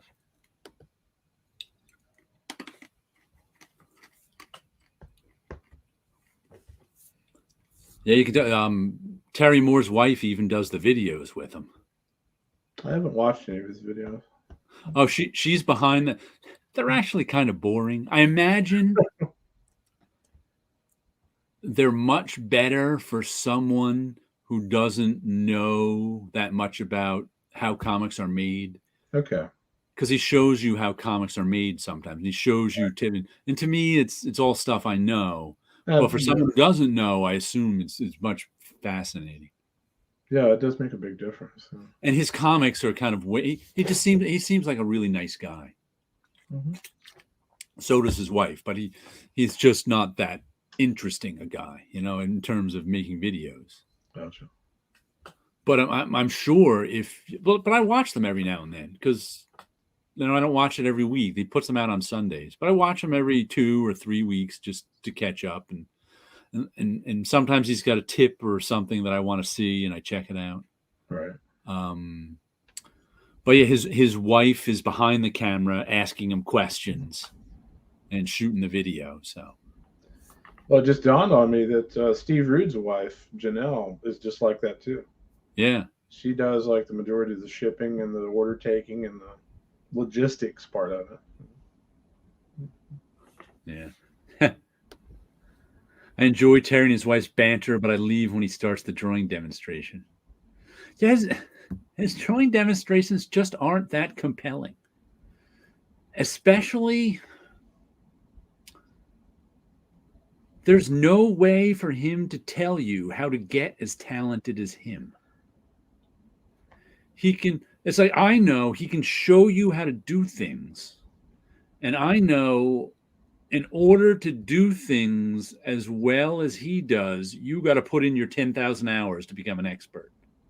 It's kind of like, those drawing books where they show you how to draw Superman and they draw a couple of scribbles, a couple of, a couple of lines and sketches, and then a finished drawing of Superman. And you're like, yeah, you're missing at least 20 steps in between there, right? Yeah. I think his drawing demonstrations are kind of like that sometimes he does things matter-of-factly because he's so talented and because he's been doing it for so long. Right. So that if you're a newbie watching it, you're like, wait, hold on a second. What did he do? And he's like, oh, you mean this? He's like, I use this pen for this, and I use it's like it's nice to know you use that pen for that and that pen for that, but how do you do it? So I can imagine people being a little frustrated watching his stuff. Can you imagine if Virgil Finlay had done drawing videos? What was that? You remember Virgil Finlay, the science fiction artist? Yeah. Where he has like this really elaborate stippling technique. Can you imagine him doing a drawing video? That'd be boring. That would be just crazy. Yeah. I would think Moore's fans are mostly fans of his characters rather than wannabe artists, even though he's very talented. Yeah, could be. I mean, it could be like. I'd say 90% of them. Yeah. But I always think it's good that he's making how-to part of his video. I like to see his process occasionally. It's just I don't always think he's very insightful about his process, because sometimes you'll find with people as talented as Terry Moore is, they don't know how to tell you how they did things. Right. Because part of how they did things was work at it for 20 years. And that's hard to show. It's like a lot of drawing videos, which is why I know he likes to show specific things in his videos. But sometimes it's kind of the specific things he shows, like inking, like, oh, I'd like to use this pen to outline this. You really don't know I really don't understand his thinking behind it, that he gets to. Well, I know the thinking behind it he did 20 years ago and has been working at it ever since. Are you familiar with a children's book artist named Ed Emberley? No. He did books, instructional books, that were the exact opposite of what you're talking about. He would take every little component and show you the lines and how each stroke was made. Yeah. And build that. I mean, granted, they were very simplistic geometrical shapes and whatnot. Right. He showed you what he added on in each step to get to the final process. Well, good teachers aren't necessarily the same as good artists. Right. I've met artists yeah. who can't tell you how they do a thing. Right. I do the reverse, Sleepy. I wait for her to leave, then I watch him. Tell you somebody who's really good at doing art videos, even though he does do comics, is James Gurney, who does Dinotopia. Okay, I've never seen that. Really good at that. He talked about color theory. Oh man, I'm not even an artist, and I watch his videos. Okay, yeah, like I said, if they're a good teacher, you'll like watching their videos. Right. That's what it is. And sometimes the most talented people aren't good teachers. Right. Because they don't understand their own talent. It can either be so natural to them. Sure. Or it can be very natural to them, and then they worked at it for 20 years. And that's tough to teach. Yeah. They do the same with David Finch. I guess he's got a video channel too. Let's see, another comic I got this week. A Righteous Thirst for Vengeance #4. What a terrible cover. I really hate these. I guess they're Remender Hickman does this. These image ones with the logo right in the middle and some random image on top and some random image down the. This cover would never make me buy this comic. Would you like it more if the graphic in the middle was shifted down towards the bottom? Anything would be better. And this whole red on almost black, even darker red, is hard to see. It's just, why put all those little detail lines in there and then obscure them by the color? I don't know. But the art is terrific inside. Who is it again? Andre Lima Araujo. Got to hit that U in the middle. I say Paulo would have already corrected you twice. 62. Was it? No, Mind the Comics was telling me I was getting it right. Got to hit that U in the middle. Araujo. But man, this is a terrific comic. The visual storytelling on this is just beautiful. And we finally know what the comic's about. Perfect. Do you have a cover design approach you'd like to see more of, or a design idea of your own? Mike, I think my problem with comic book covers these days is that comic book covers used to have a cachet in our society. Even people who didn't like comic books liked comic book covers.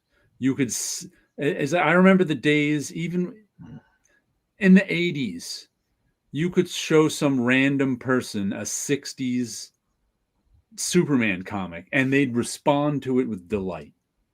Might not make them buy it, but they'll have fun looking at it for a second. So without the buyers, they literally had browser caches. And to me, the special place that comic book covers used to have in our culture was that a good comic book cover was well designed, well drawn, and told a story. And people responded to the story. Right.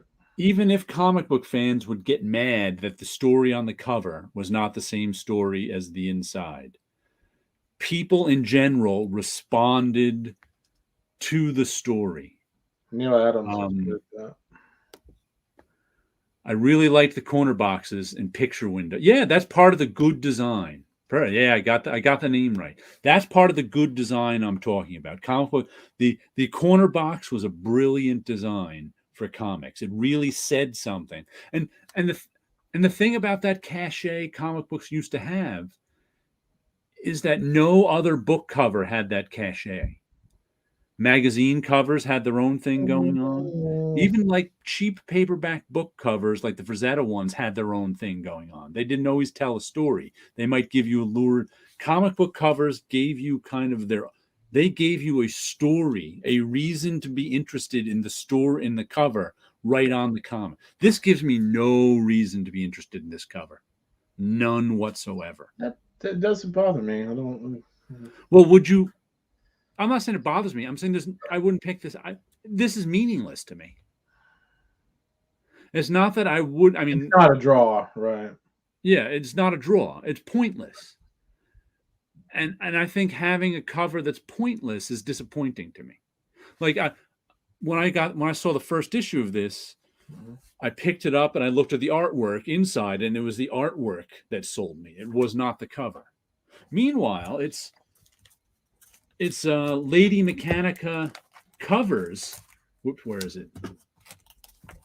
It's Lady Mechanica covers being striking that got me interested in Lady Mechanica. Even if this doesn't really tell a story, at least it's well designed and well drawn. Interestingly drawn, at least, if you like steampunk. Right. I really should say interestingly drawn, because sometimes well drawn is misleading. You expect one type of art. Yeah. No. But like this cover, there's no reason for this cover to exist. It's not going to pull anyone in. It exists only because it has to. And I think... Yeah, that cover reminds me of it was like if it was a series of novels, like paperback novels. Yeah. You'd have a cover dressed kind of like that. Yeah, it is. I think that's what they're going for. But I think they're going for it on an intellectual level, not on a sales level. They don't, and they might be, and they're probably right. The cover doesn't matter on the cover, no matter what, almost no matter what if they put twice the effort into this cover, would it sell twice? Would it sell any more copies? Probably not in today's day and age. So why bother putting twice the effort in? I think that's part of it. I think they're finding a way to make covers easy for themselves. That's another thing that bugs me about Hoopla. Is some of these covers are just so generic. Yeah. Oh my God, they're just like. It took somebody 2 minutes to put that together in Photoshop. Mm-hmm. Yeah, Sleepy Virgin covers irk me too. Because usually it throws the composition off. But you're right, people do like them. Some covers are well designed, and then they slap a logo on it, and it ruins it because the cover design is so weird. Now, there's more covers than they ever were, but there's not a cover designer in charge anywhere. So it's like things just happen with covers now. And if the artist happens to be good at cover design, then you're gold. If the artist happens not to be too good at cover design, then you're in trouble. Like whoever came up with this cover design just I think, is letting the book down. That's all. Like I said, I won't not buy it because I don't like the cover. but I can kind of understand what they're thinking if they're like, let's just make the cover as easy for us as possible because our cover is not going to sell us any more copies. So it's really, it's like, covers before the internet and before previews, it used to be the cover had to sell you the book. Right. Now I would say 90% of comics are sold before anyone even sees the cover. I mean, all mine are. 90% of mine are sold before I ever see the cover. Now, I have bought stuff just for the cover, and I have got interested in series just because the cover makes me pick it up. Right. That still happens, but that's 10 to 20% of my purchases.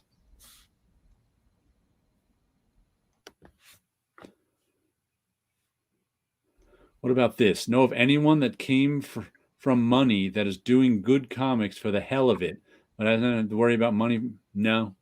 I don't know anyone like that. Comics are so much work.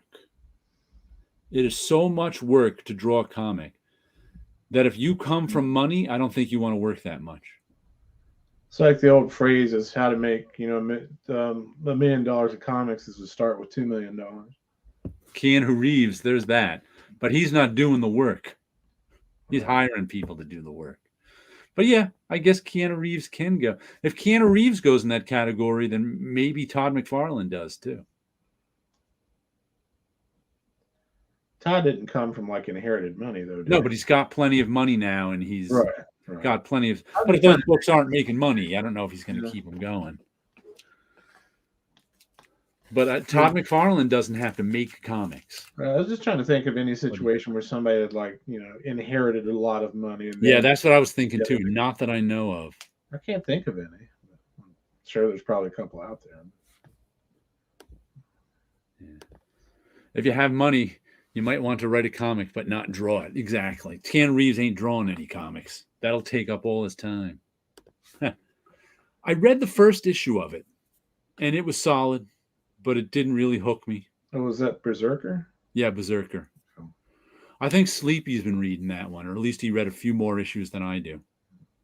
Like, he's got talent working on that book. There's no way it's going to be terrible. I just didn't find it very interesting. Yeah, who's drawing that one? Like Ron Garney or someone? I have no idea. Not a clue. And Matt Kint was like writing it or someone? I can't remember. Doesn't he write like every other book anyway? Yeah. But yeah, I can't think of anyone that rich who usually if you're that rich and you want to work in comics, your family hooks you up with a job at Marvel or DC, a well-paying job. Yeah, Ron Garney. Beautiful work on Berserker. Yeah, nice stuff. Those recent binge comics are from a Seinfeld writer, hiring people like Ron Friends. Okay, I haven't seen those. You know what it is, too? I think people with money, like, the Seinfeld writer, I'm not even talking millions and millions. I'm talking people who have a good income, have learned how cheap it is to hire comic book artists. So if you want to write a comic book and get something done, it'll cost you. I mean, you could outbid everyone. You could pay someone, $10,000 to draw your comic and be golden. I wonder how many of those guys would try to do like their own movie project, then realize, hey, I can pitch this as a comic instead. Well, you know what it is. Rights to it. It's not that I think the movie comes out of budgets. James Gurney videos are fantastic. Yeah, they're really good. Sleepy, have you read the binge books? Roger Stern did one. I don't even. I think it's people with movie money too. And I've heard this before. I heard this a couple of years ago. I can see how it works. Rather than hand you a script, a lot of movie people would like to be handed a graphic novel. So if you got your script, pay some money to get it turned into a graphic novel and printed, and then just you hand it. In an odd sense, it's a giant storyboard. Yeah, yeah. And I think that that's how the Cowboys and Aliens movie got made. That movie was not very good. I've never seen it. It wasn't god awful, but I was watching it. It's like, this should be better than what it is. There's a story that goes along with it too. Mm-hmm. I don't know if this is apocryphal or not, but supposedly the Cowboys and Aliens people who made the graphic novel somehow set it up where they bought 10,000 copies of their own book so it would go to #1 on the graphic novel list, and therefore they could pitch it as a #1 selling graphic novel. Manipulating the market. Yeah. I'm not sure who James Gurney is. I might be wrong, but I don't think Stan Sakai was his roommate. It was Thomas Kincaid was James Gurney's roommate. Thomas. He could have had more than one roommate. James Gurney is the artist that did all the Donatopia books.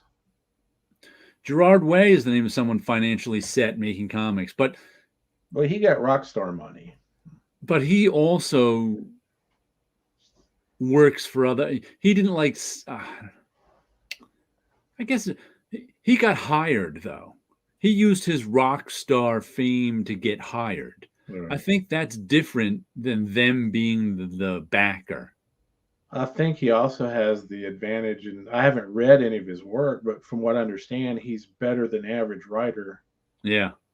Yeah, I haven't read any of his work either. Especially. Yeah. I did read 2 of them. One with the Stern as a co-writer, one with the Money Guy Seinfeld. Okay. Gerald Way doesn't pay for the public. Exactly. Gerald Way, to me, there's a difference between a rich guy dabbling in comics and getting paid for it, and a rich guy putting things in motion and putting together his own company to make comics. It's more like a venture capitalist versus a creator. Yeah. Well, not even a venture, not even that, like a guy who likes comics so much that he wants to have his own comic book company and pay his own people to put out. What about Thomas Paine? Who's that? He played the Punisher in one of the movies. Has he put out comics? He's did Bad Planet, which was a series. I don't remember the publisher on it. It was an indie series and had some, big name creators doing the covers, like Mark Schultz. I don't remember. Bill Stout. Yeah. Gerard Way is a good comics writer. Umbrella Academy is fan. Okay, I've never read that one.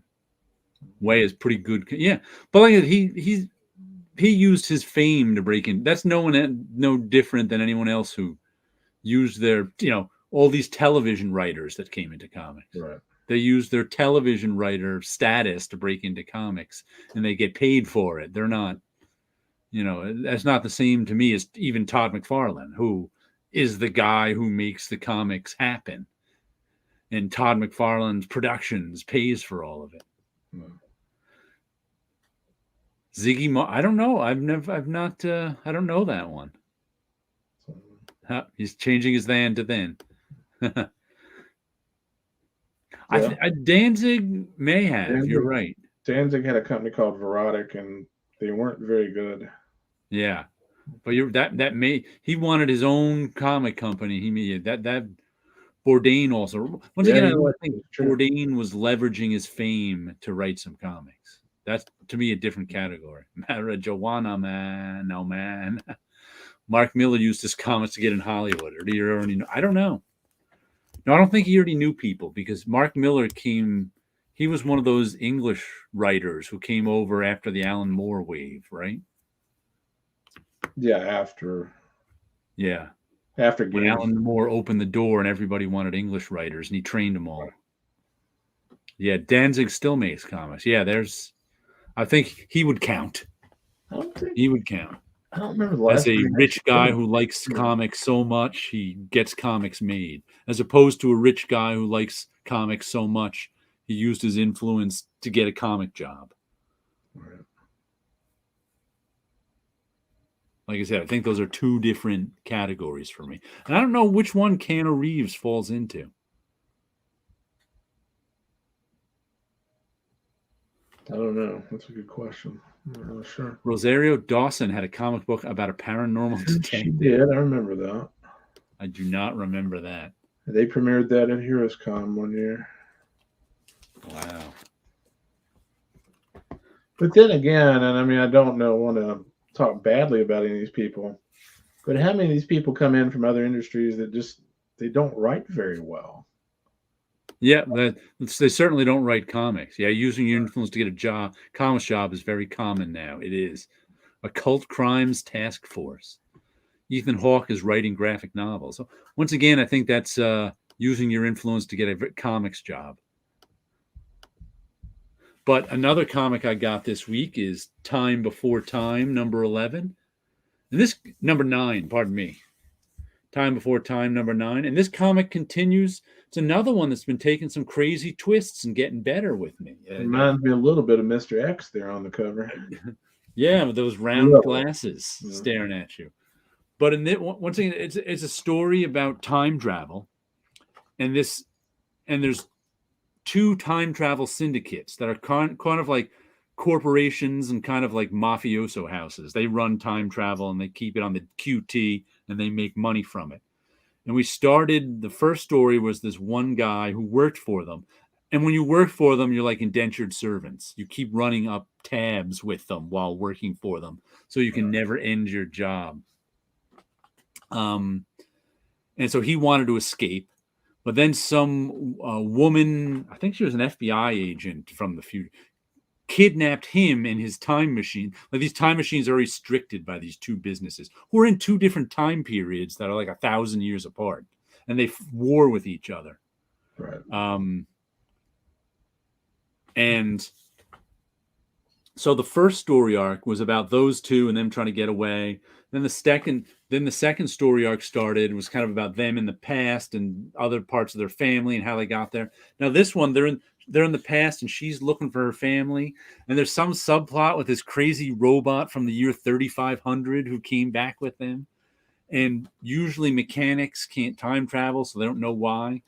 But then we ended with, like I said, we got a new story arc coming out. We're like, these two are back in time looking for this woman's family now. Can't find them.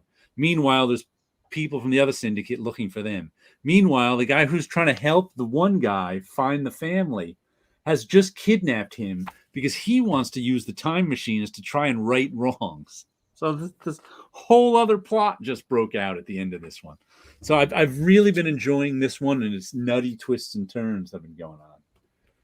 And it's the guy with sort of the Mike Mignola-ish art. Okay. He's got a lot of graphic design qualities in it. Mm-hmm. I mean, it's not really Mignola, but you can see the influence. It's ironic you brought that up because if I'm dealing with a story that's already knows is based around time travel, I'm fine with it.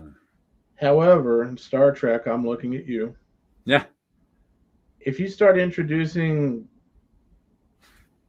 Star Trek's a really good example of this, okay? Generally, science fiction stories, but they start hammering on time travel, more and more and more. And finally, they have more time travel than Doctor Who has. And they also won't stick to their own time travel rules. They change. And they released the trailer either today or yesterday for Picard Season 2. And they're going back to Earth in 2024. And I'm like, I've already seen Galactica 1980. I don't need to see that again. Yeah. I was told that Boom approached Keanu Reeves. See, that I didn't know. That's why I had a hard time judging Keanu Reeves. I thought that Boom approached Keanu Reeves, but I wasn't sure. So that's like a different category altogether because they're paying him for his involvement. Right. When you approach Keanu Reeves to do a comic, you're paying him. Richard Branson, Depop Choker started Virgin Comics. I remember that. How long did those last, though? I don't know. Not that long. And I think they were still selling comics in India or something like that. They may still bringing comics from India over here. Yeah, that's Stray Dogs, an old school Disney cartoon, but twisted. Not bad so far. He's reading it on Hoopla right now.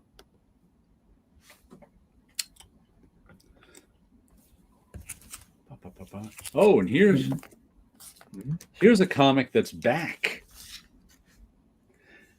Busiek and Pacheco, Arrowsmith, Behind Enemy Lines, number 1. I saw the cover to that, and I thought the cover looked interesting. Oh, yeah. Is it do you know Arrowsmith from like 15 years ago or something now? I don't know. Is it a fantasy story? It's okay. World War I with magic. Okay. And I think the first, what is it? Oh, here it is.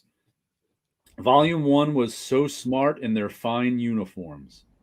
And I'm actually interested in they're coming out with an oversized hardcover of this. I think it came out 10, 15 years ago, the original series. And time has passed since then. But Kurt Busiek mentioned in this one that it was originally published by DC/Wildstorm. Okay. And Carlos Pacheco had some nudity in it in the first series that DC made them put really dark coloring on so it couldn't be seen. So in the new version, they're getting rid of that dark covering so you can see. So I'm actually interested in getting the. So is that a reprint series? No. This is going to be a reprint. There was one mini series of it like 10 or 15 years ago. Gotcha. They finally got back to it. This is going to be 2. I think it's going to be told. He said in 2 6-issue story arcs. Okay. But like he's a magic user and he has this little dragon that flies him around. And so it's a very World War I story, but with magic. Imagine instead of biplanes, there's guys flying with little dragons on their shoulders. And how do you use them in war? You would have to.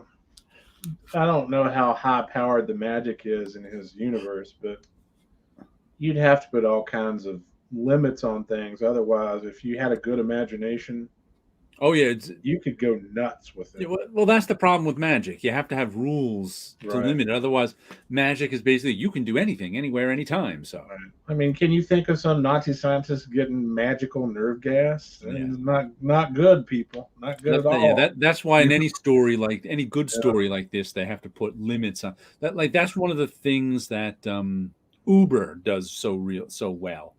Gotcha. In its superheroes in World War II story is he had to come up with limitations. Because if you have Superman running around in World War II, he can win it in a day. Yeah, by himself. Yeah. He even has in Uber, flying isn't a superpower. No guy can because he said the problem with that is then they could be anywhere at any time, and that just changes everything. And he would be the ultimate reconnaissance plane. Yeah. So it's like he couldn't write a story where the superpowered guys could just show up anywhere at any time. There's no strategy involved. There'd be because this is all about Uber is all about the strategy of having superheroes in World War II. So there'd be no strategy if guys could fly and show up in the middle of a city and just blow it up and then disappear. Yeah. It's like Superman versus Batman. I mean, pink, Batman's gone. Yeah. Arrowsmith always had great covers. Yeah, Carlos Pacheco can draw a cover. There's no doubt Sleepy, about that. But Iron Maiden has better covers than Aerosmith does.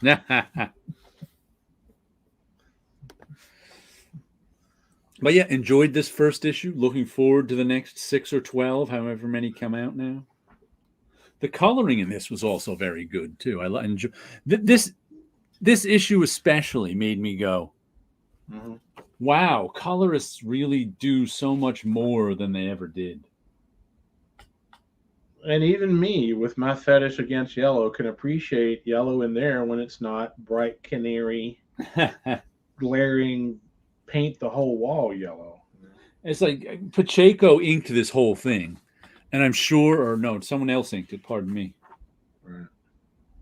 Jose Rafael Frontiers inked it. And he did an excellent job inking it. It's kind of like old school inking where he's adding blacks and line weight and this.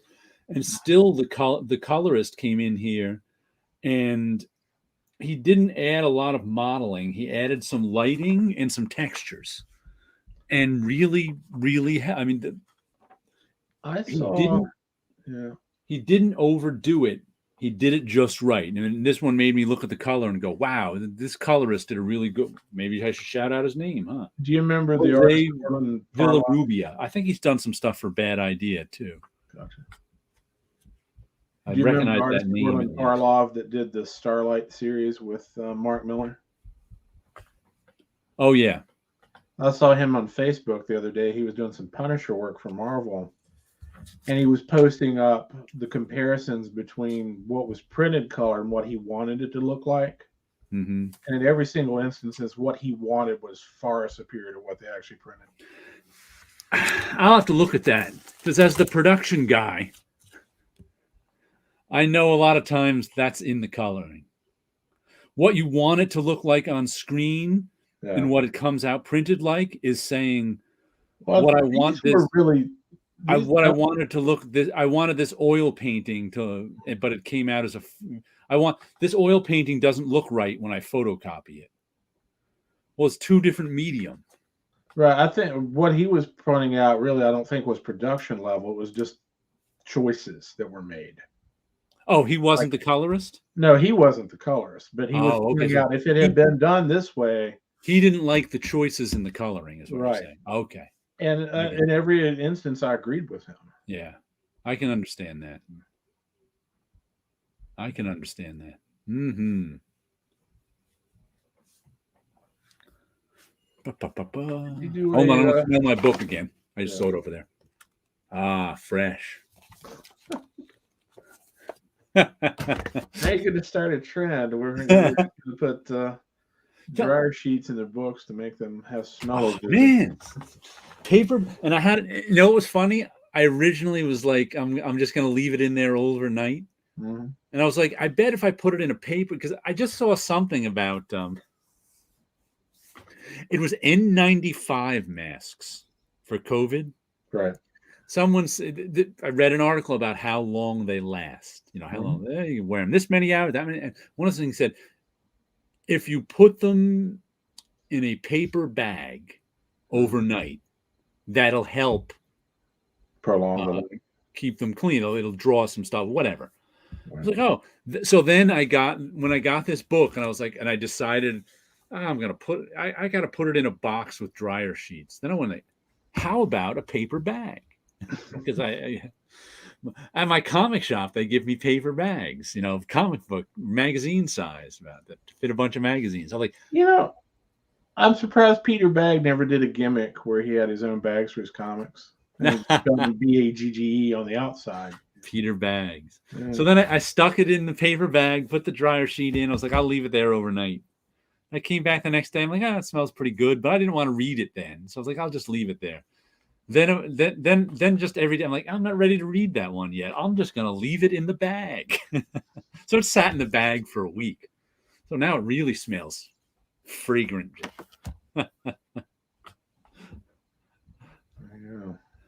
But I've had to do that with, not the paper bag thing. Which was it? Was it Watchmen? Mm-hmm.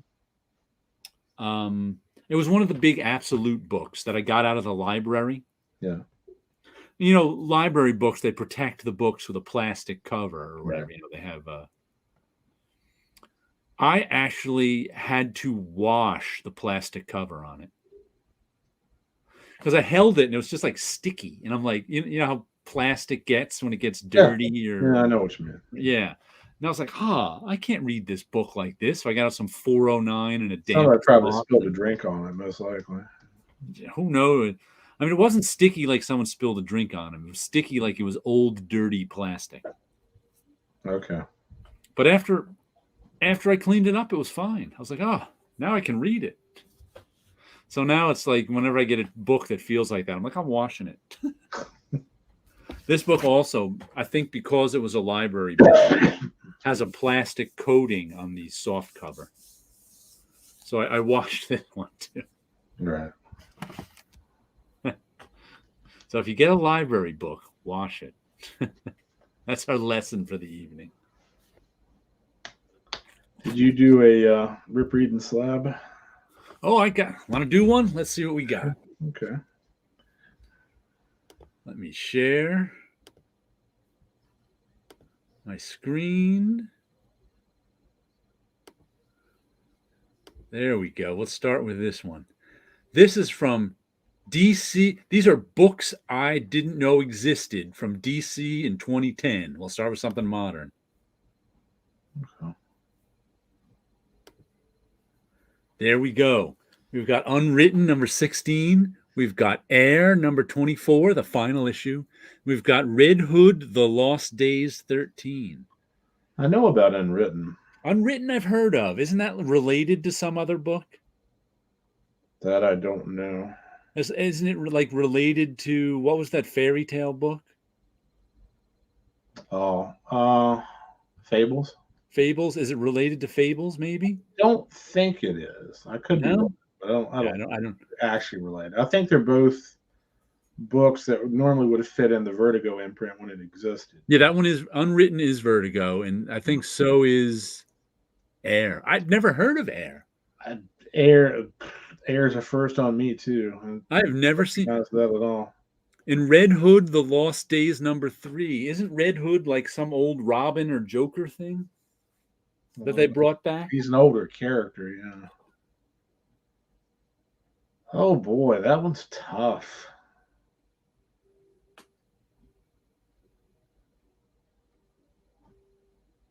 It's like, which cover do I like the best? I like Unwritten the best. I like Unwritten. I kind of like Air too. And Red Hood's not bad. Air kind of reminds me a little bit of a Brian Boland-ish kind of.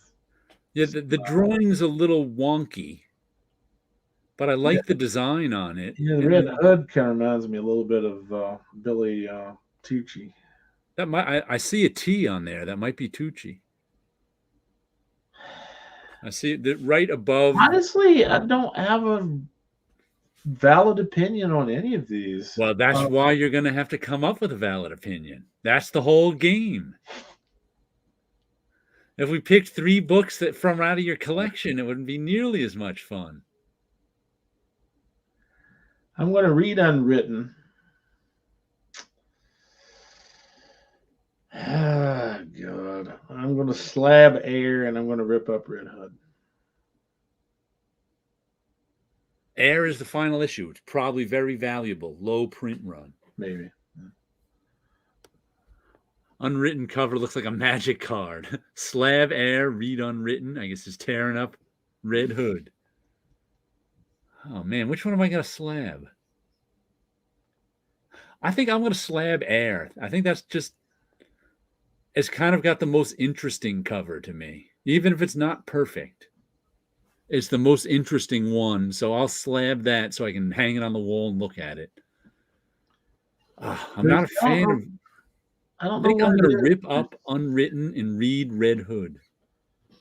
There's something about the Air cover that just makes me think that the artist is British. And I can't put my finger on it the 2-finger salute? No. It's just the actual rendering. Want to do an old-timey one now? Yeah, sure. Let's get I'm going to get an old-timey one. It really is harder to do on books that you have no familiarity with at all. Well, it depends. Old-timey ones I'm unfamiliar with. I'm better with, I think. Here we go. September 1951. Because you know what it is? We have a prejudice against modern books. Especially modern books from Depends on what it is. This one for me is easy. I already know what I'm going to do. Like modern books from DC, like you said, you're not the least bit interested in. So we have, and I generally have a prejudice. You could get me to check one of these 1951 books out easier than you can get me to check a 2010 DC book out. Just look at, I would say 75% of the time for me. Right. I mean, in general, random kind of. I'm going to slab Tales of Horror. I'm going to read Adventures of the Unknown and rip up Fantastic Fears. Now, why is that? All based on the cover? Fantastic Tales of Horror, if I'm not mistaken, I believe that is either a drawing that was done by Al Williamson or Al Williamson did a swipe of. Yeah? Wow, I've never... That one of the things I saw when what I thought when picking that cover was, I have never seen this cover before. Right. Adventures of the Unknown. Anything that's got an octopus and a bath escape in it, that's good to me. No leopards there. No. And Fantastic Fears looks fine. It just doesn't look as good as the other two. I'm looking at Fantastic Fears right now, and it's really trying hard to be an EC Comics cover, isn't it? With the big logo on top. Oh, I didn't even think about the logo. The design-wise, I'm talking about.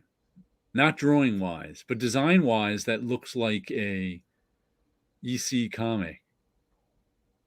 I'm thinking it looks more like a pulp magazine, but yeah. They even have the little type up top, fear down the bottom, down the side. Tales of Stark. Yeah, I see what you mean there. 3/4 of it is, or 2/3 of it is art, and 1/3 of it is logo. Right. That's like the EC Comics formula for a cover. It's nicely done, though. I actually think the design and the logo are better than the drawing. Right. But I would rather read a story about, a bath escape shooting an energy weapon at a giant octopus than a bunch of skulls sitting around a table. That's just me. I think I'd rather read the giant snake wrapping itself around is that the Empire State Building? If it's not, it's a analog thereof. Reasonable facsimile of. I think I'm going to read Tales of Horror. What's the issue number on that? Tales of Horror number 8. Let's find out who did the cover. Okay. Mine the comic says Slab Tales, Read Fantastic Fears, Rip Adventures Unknown. I'm trying to decide which. I'm definitely going to read Tales of Horror, which means I'm going to slab Fears and Rip Adventures. Let's see. Because it's the logo I like so much on Fantastic Fears. The design of it is pretty cool.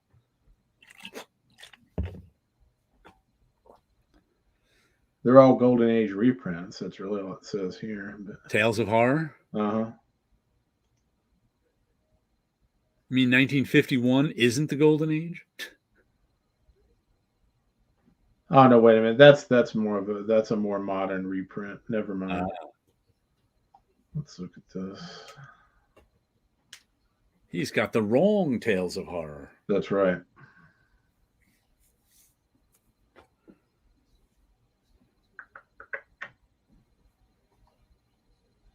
The Snake That Held a City Captive. All right. Edited by Mel Kiefer, who I have never heard of. Who did the cover? That's what I'm trying to find. Oh, okay. So far, it doesn't tell me. Maybe they don't know. Possibly. But I think Al Williamson has done a swipe of that cover. Okay. You recognize the image? A little bit, yeah. Let me see if I can find the one I'm thinking of.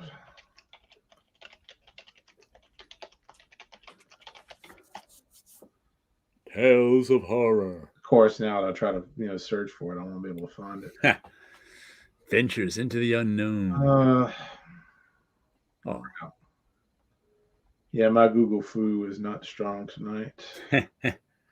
That poor octopus creature's losing a leg. They grow back. Yeah, I can't find. Well, next time. Yeah. Let's do one more. Speaking of stuff we don't know exists. Grand Comics database is not helping me out very much tonight. It doesn't know everything. Let's see. Let's time travel to 1981 and a bunch of comics that I didn't know still existed. These all came out in September 1981. I didn't know Richie Rich still had comics coming out then. And I didn't know Whitman had Popeye the Sailor comics. I wouldn't have thought that in 81, but yeah. And Pep was up to issue 380. Holy cow. Wow, this is tough. And I was around buying comics I was 15, 16 years old buying comics in 1981. All right. I already made my mind up on this one. What do you got? I'm going to read Popeye. Uh-huh. Just because it's got the goon on the Alice the Goon? Yeah. I'm going to slab Richie Rich, and I'm going to rip up Pep because the coloring is way too bright on that one. Because how can you not get rich slabbing Richie Rich? There you go. Ooh, what am I? You know what? It's kind of a toss-up between reading Popeye and Richie Rich, though. Yeah, I think I'm going to read slab Richie, read Popeye, rip. I think we're all going to end up ripping up. You know what? Darn it. Although they're playing video games on the front. Yes, they got Space Invaders there. Yeah. Wonder what's going on. That Why has some Space Invaders colored purple and yellow. Magenta? Yeah. Magenta and pink? Of course it was. You never saw a game cabinet colored like that. No. But that's Space Wars, I think. Beep blip. That would be Pep would be loaded with nostalgia. All right, so that's what I'm going to do. I'm going to read Pep. Okay. I'm going to slab Popeye. And I'm going to rip Richie Rich. You talked me into reading Pep. I want the nostalgia of 1981 Space Invaders arcade. That's what I'm going for. Anybody ever did just a Space Invaders comic book? Someone must have. Like a Deadpool Space Invaders with one of the Space Invaders being the Deadpool logo. I can see that having been done.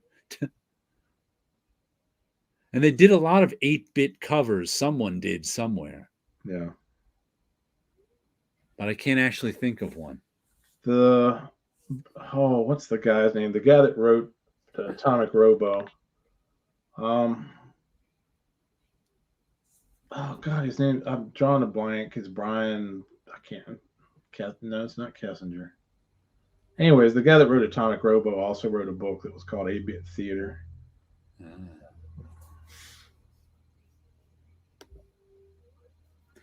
One more comic I got this week that's another series that's been getting better and better is the Silver Coin. Nice heads in a bucket. All the stories still somewhat unrelated to each other? Yes, they're all unrelated to each other. It's just a silver coin is, like I said, it reminds me very much of a 1970s DC mystery comic, but way more adult, Right. And once again, drawn by Michael Walsh, and every issue is drawn by Michael Walsh, and he's got a different writer every issue. And this is written by Matthew Rosenberg. And we get lots of 9-panel grids on this one.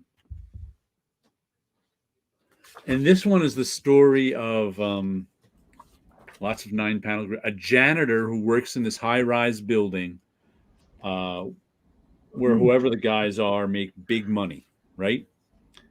And the big money guy, who talks with the janitor at night sometimes, is a collector of coins.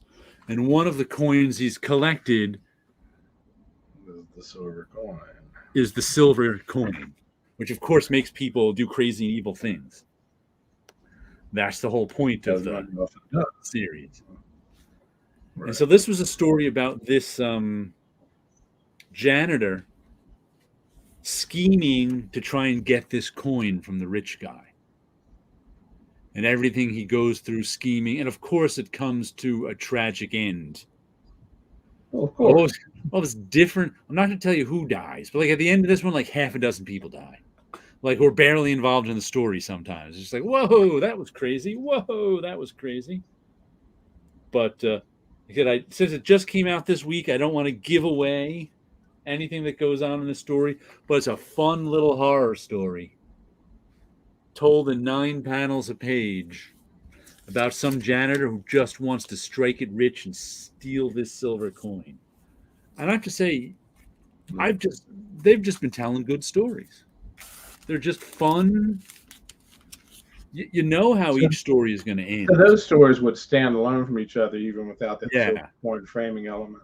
There's all you have to like the characters in this issue have nothing to do with the characters in the other issue. Right. It's just the silver coin, and they don't even explain how the silver coin get. Like in the first issue, like in the first issues, they kind of like at the end of the issue had like the silver coin leaving in a truck or something, going on to some new place, and you thought that like maybe they'd connect them.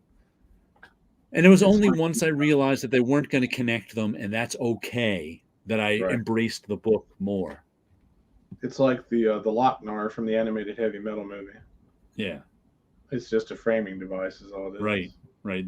The coin is just an excuse for people to do evil things, and it's an excuse to tell a horror story. Right.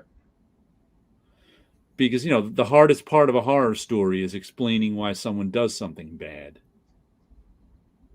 You got to establish that. Right. So they don't have to establish, why anybody would do anything bad. We know why. The silver coin twists them into doing something bad. It's Bitcoin. Bitcoin is plummeting. So I had read, yeah. Well, it rocketed to tremendous highs last year, too. So plummeting isn't that strange a feature. So it's like Evel Knievel's jet rocket over Snake Canyon. So all is late. You can always check us out on the replay. But let's see. Of course, do an extra hour for me. Don't think we'll be able to. But of course, the ever reliable Usagi Yojimbo. Welcome to the 87th in a row and weekly meeting of the YouTube Usagi Yojimbo fan club. Yep. Crossroads part 1 of 2. Guess what? It was good. I enjoyed it. Imagine that. Well, Usagi runs into some thugs. And there's this great scene at the very beginning where Usagi's cousin here, whose name I can't remember, they're walking to another town, so they decide to take the road less traveled. Right. And they come up to these other people they have. There's just this great, here it is. Is it more than 2 pages? Looks like 2.5 to 3 pages. 2-page sequence that's just Usagi and his cousin passing this group of 6 or 7 thugs, and they're all just eyeing each other up. And the thug moves his sword out of his hilt to 1/2 inch, so Usagi moves his out half, and it's just this really tense, kind of like very spaghetti western pace. Yes, yeah, very spaghetti western. Until they finally pass by and nothing happens, but something's going to happen in the future. It's just the tension, right? Just beautiful 2.5 pages of. I like that he spent that much time just on the tension. It was just really good stuff. Saul asked if they've ever tried to make an anime based on Usagi. It's coming. It's going to be on Netflix, but it's not Usagi that we know. It is it's descendant somewhere in the future. Yeah, it's like a teenage Usagi in the future is descendant. And Ted Goblin asked, you looking forward to it? Part of me is, but part of me is wondering, like, if you're going to do it, why did you do it based on his future ancestors? I'll check it out just because I'm such a big Stan Sakai fan, and I want it to do well for him. I'm hoping they do a good job on it. Right. But I'm just not a big fan of animated series either. There's something about animation in general that doesn't click with me. I hate when they take something that you love, who knows, and botch it when they translate it into another medium. It's like I feel sorry for people out there that think Frank Miller's Spirit movie is their only tie to the character. And I made it 10 minutes. You 10 just don't minutes into know, that movie before I had to turn it off. Whew. Huh. And by the way, I think Osagi's past is woke. You have all sorts of different animals there. They don't care what color. You got snakes. You got rabbits. You got badgers. Although that's funny because they do ride horses from time to time. Yeah. They do. Now I don't remember seeing an anthropomorphic horse in this series. I could be wrong, but and the ad on the back tells me that the Teenage Mutant Ninja Turtles are introducing the punk frogs. Wonder if that'll be a hot issue. Not for me.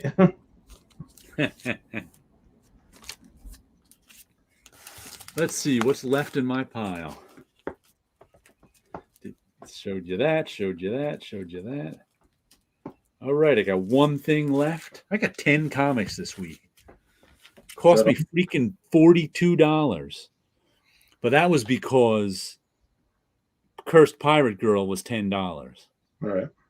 So I had like a $32 pull list this week, 9 comics, which is high for me. And I threw a $10 comic on top of that. I was like, you could have bought 10 copies of Spawn and came out $29.99.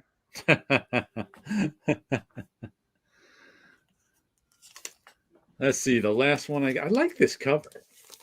Regarding the Matter of Oswald's Body. A lot of long titles this week, too. I like this cover. I like the art in general in this. What's his name? Luca Casalanguida. And he did the cover, too. This is the regular one, right? Yeah, Casalanguida. Now, if you notice now, sometimes some companies put the artist's name in the UPC. Oh, I hadn't noticed that. Yeah, I noticed that only recently. I guess that's why you can tell who did the variant cover just by the UPC. I see what you mean. Yeah. I hadn't noticed. But in this one, this is about the 4 people who were tasked with finding a body double for Oswald. And it takes place the weekend of the Kennedy assassination. Right. And they kind of got shanghaied into this. They didn't know that's what they were doing. And they really wouldn't be involved with it. Blew my mind as a kid when I found out my Usagi Turtles toy had a comics history. Yeah. I knew it blew my mind when they put Usagi into turtle toys. I was like, what the? Right. But like I said, these 4 people who really, they're 4 kind of living at the edge of society people who really needed some bucks, so got hired to do this job, and then the job turned out to be more than they wanted.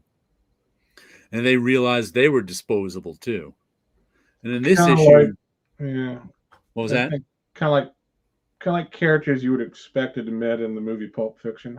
Yeah, but not the bosses. Right. And in this issue is Kennedy finally gets assassinated while they're doing all their while they gathered their and they also had to shoot the guy in the stomach. And they're like, what? We don't shoot. Circumstances happened last issue where that ended up happening. And they're just like, and then in this issue, they're told they're not given any more orders than you have to follow Lee Oswald. And they're like, what do you mean follow him? He's at the police station with 50 cops. Sagi came out the same time as the TMTs. Sagi never took off. Yeah. It was that one guy who sold the turtle, who licensed the turtle. Some guy was like, I can license these to everybody. And he's the guy who made them so successful in licensing. You can see it on the Toys Who Made Us. Right. There's no. But anyway, meanwhile, in this story, you have something. Go ahead with the story. I'll come back to that point. Okay. In this story, it was like, so they like end up at the police station in Dallas, and they have no idea what they're supposed to do. They're just like, Jack Ruby there? What was that? Is Jack Ruby in this? Yeah. Well, in the middle of them being in the police station, Mm-hmm. Jack Ruby shoots Oswald. That answers my question. Yeah. So now they're like, what are we supposed to do now? They're like, and they see the ambulance. I guess we're following the ambulance. So they follow, then they have to follow the ambulance. But it's like they're like given the vaguest of instructions, and they're like, what the heck? But it's just kind of like a fun, weird conspiracy guy imagining, how the conspiracy like, well drawn. Mad world in terms they've got to, follow all this stuff. Yeah, it's just good stuff. I'm enjoying that series thoroughly. Cool. What were you going to say about Usagi and the Turtles? Oh, Saul's comment I was going to mention, Usagi's never had anywhere near as much name brand recognition amongst the general populace as TMNT has. Nah, not even close. But in the past few years, for what you have to pay for Usagi back issues and compilations and whatnot, they may have more recognition now in comics fans than. I know out of print Usagi collections go up, but as far as I know, there was like insane. The back issues themselves, I don't think are that expensive. The earlier ones are, like Albedo and whatnot. I know Albedo's like the one Usagi book. I'm just wondering when the animated series hits, it's even going to intensify that. Yeah. My Usagi number one, I don't have the Albedo stuff. I have Usagi number one, but it got Raiders of the Lost Ark on me. Gotcha. Meaning somehow it got misfiled. Right. And so it's in a box somewhere, and when you open that box, the glow will come out and the heavens will open up and angels will sing. And matter of fact, that just happened to me with I was moving, because what happens is the comics on my shelves kind of get moved around sometimes, right? Because I got to make more room over here to put this, and then most of them are static, but not all the time. Yeah. So I can't remember. There was something I was just moving recently. I can't remember. Just like last week, a random series. I'm like, well, I'm going to put this one. I'm going to remove these from the shelves, get rid of them, and move this one into their place, so I have more room over here. Blah blah blah. But anyway, I pulled this random series out. I can't remember what it was. And in the back of the random series was Fear Agent 32. Just by itself. By itself. And I'm like, oh, that got Raiders of the Lost Ark. So obviously... That's where that went, yeah. I didn't even know it was missing. Obviously, at some point, that series was next to Fear Agent. And I moved Fear Agent, or the other one. And when I did, I didn't get all 32 issues because one was, stuck to the back of that series somehow. And I'm just like, good. I'm glad I found that. So I went over, and sure enough, 1 through 32 were in the Fear Agent slot. Or 1 through 31. I put 32 in there. I'm like, there's another advantage of Mylar. They don't generally stick to each other. Like no, the Mylar sticks to each other. I mean, they're not sticky, like it's static. Right. They don't get sticky like these bags do. Yeah, they stick together because of pressure and static. Yeah. But yeah, I was glad I found that Fear Agent 32, because if I had tried looking for it, I would have never found it. And if you'd reread the series and got like to 31, I was like, where the hell is it? Like, curse it. Drive me crazy till I find it. Yeah. I think there was one series I had to do that with. I can't remember which it was. Mm-hmm. But it was maybe 2 or 3 years ago. I was reading the series and I was missing one. Oh, it was Rex Mundi. Okay. I was rereading Rex Mundi a few years ago.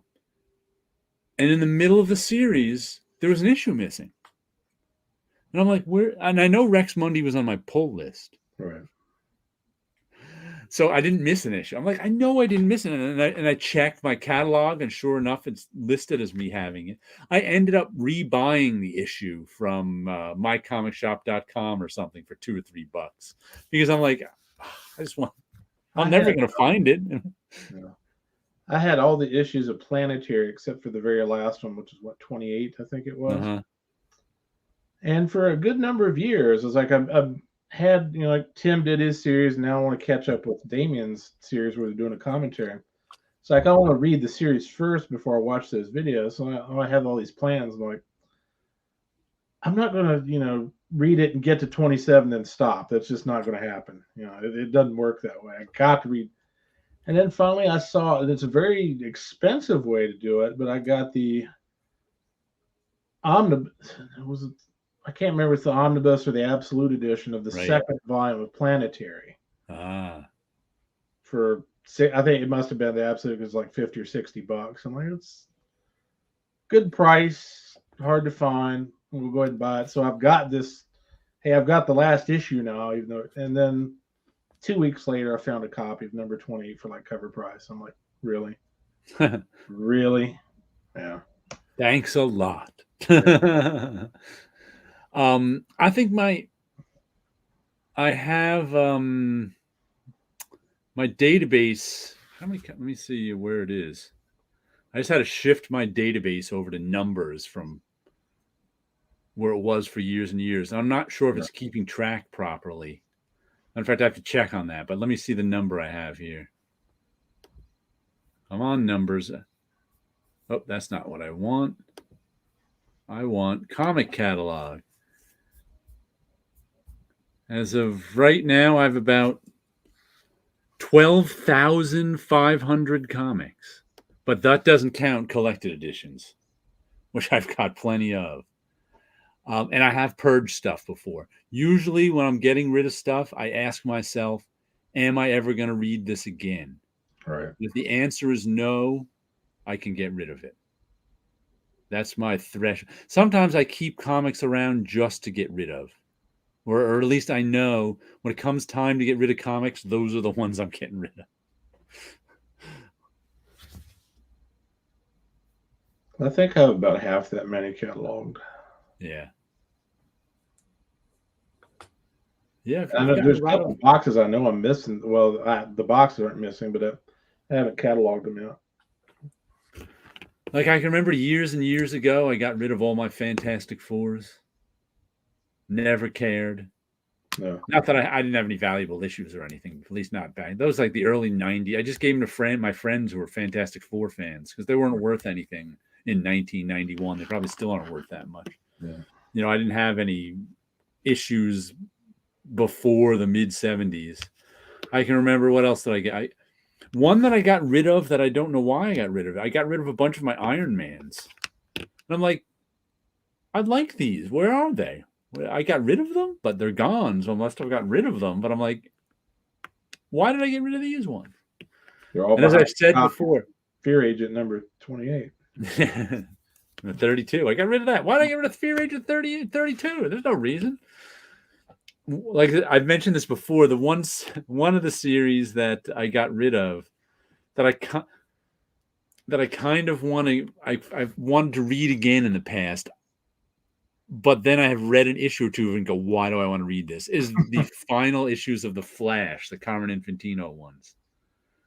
I collected them all way back when, but then got rid of them because they're terrible. Right. And then it was like 20 years later, I'm like, are they really that terrible? And they're hard to get now because nobody was buying them because they were terrible. The Trial of the Flash. So I was like, I want to reread them. I should rebuy those. I looked at the prices of them, like I'm not. And even then, they were like $5 a piece, which wasn't that expensive. I'm like, I'm not spending $5 a piece for 25 issues of the Flash or whatever it was. So I looked online and found them, downloaded them digitally from some scan site. Mm-hmm. And I made it through half an issue. Why am I reading this? It's terrible. It's still terrible. There's no reason to read it. You saved yourself $125. Yeah. What about 3 long boxes the last few years thanks to the pandemic? Yeah. Don't use long boxes. Use short boxes. I learned that a long time ago. Yeah. When I was a teenager, one of the older collectors, who's probably a lot younger than I am now, as I was a teenager, said to me, don't buy long boxes. If you keep anything in boxes, buy short boxes. Long boxes will break your back eventually. You might be fine now. You're young. No. But when you're older, you'll have long boxes will break your back. And I was like, you know what? That sounds like sound advice. And I've never bought a long box. If I get a long box by accident, someone gives it to me, it's gone. No. I keep most things on shelves. Anything that's in a box is in a short box. I want to get filing cabinets eventually. Yeah. But I'm also tempted to get some of the drawer boxes. Right. Those are kind of cool. Yeah. My best boxes still are the acid-free short boxes I bought in the 80s. I'm still using them. They're still in good shape. They were like 3 times the price of a regular short box, right. But they're still here. Yeah, this is the one thing that gets me about boxes is I want ones that aren't stark white. That aren't what? Aren't stark white. I want some other color. You know, black, dark blue. Let me just pull these out for a second. I have to move my... Just because there's one pretty one sitting right here.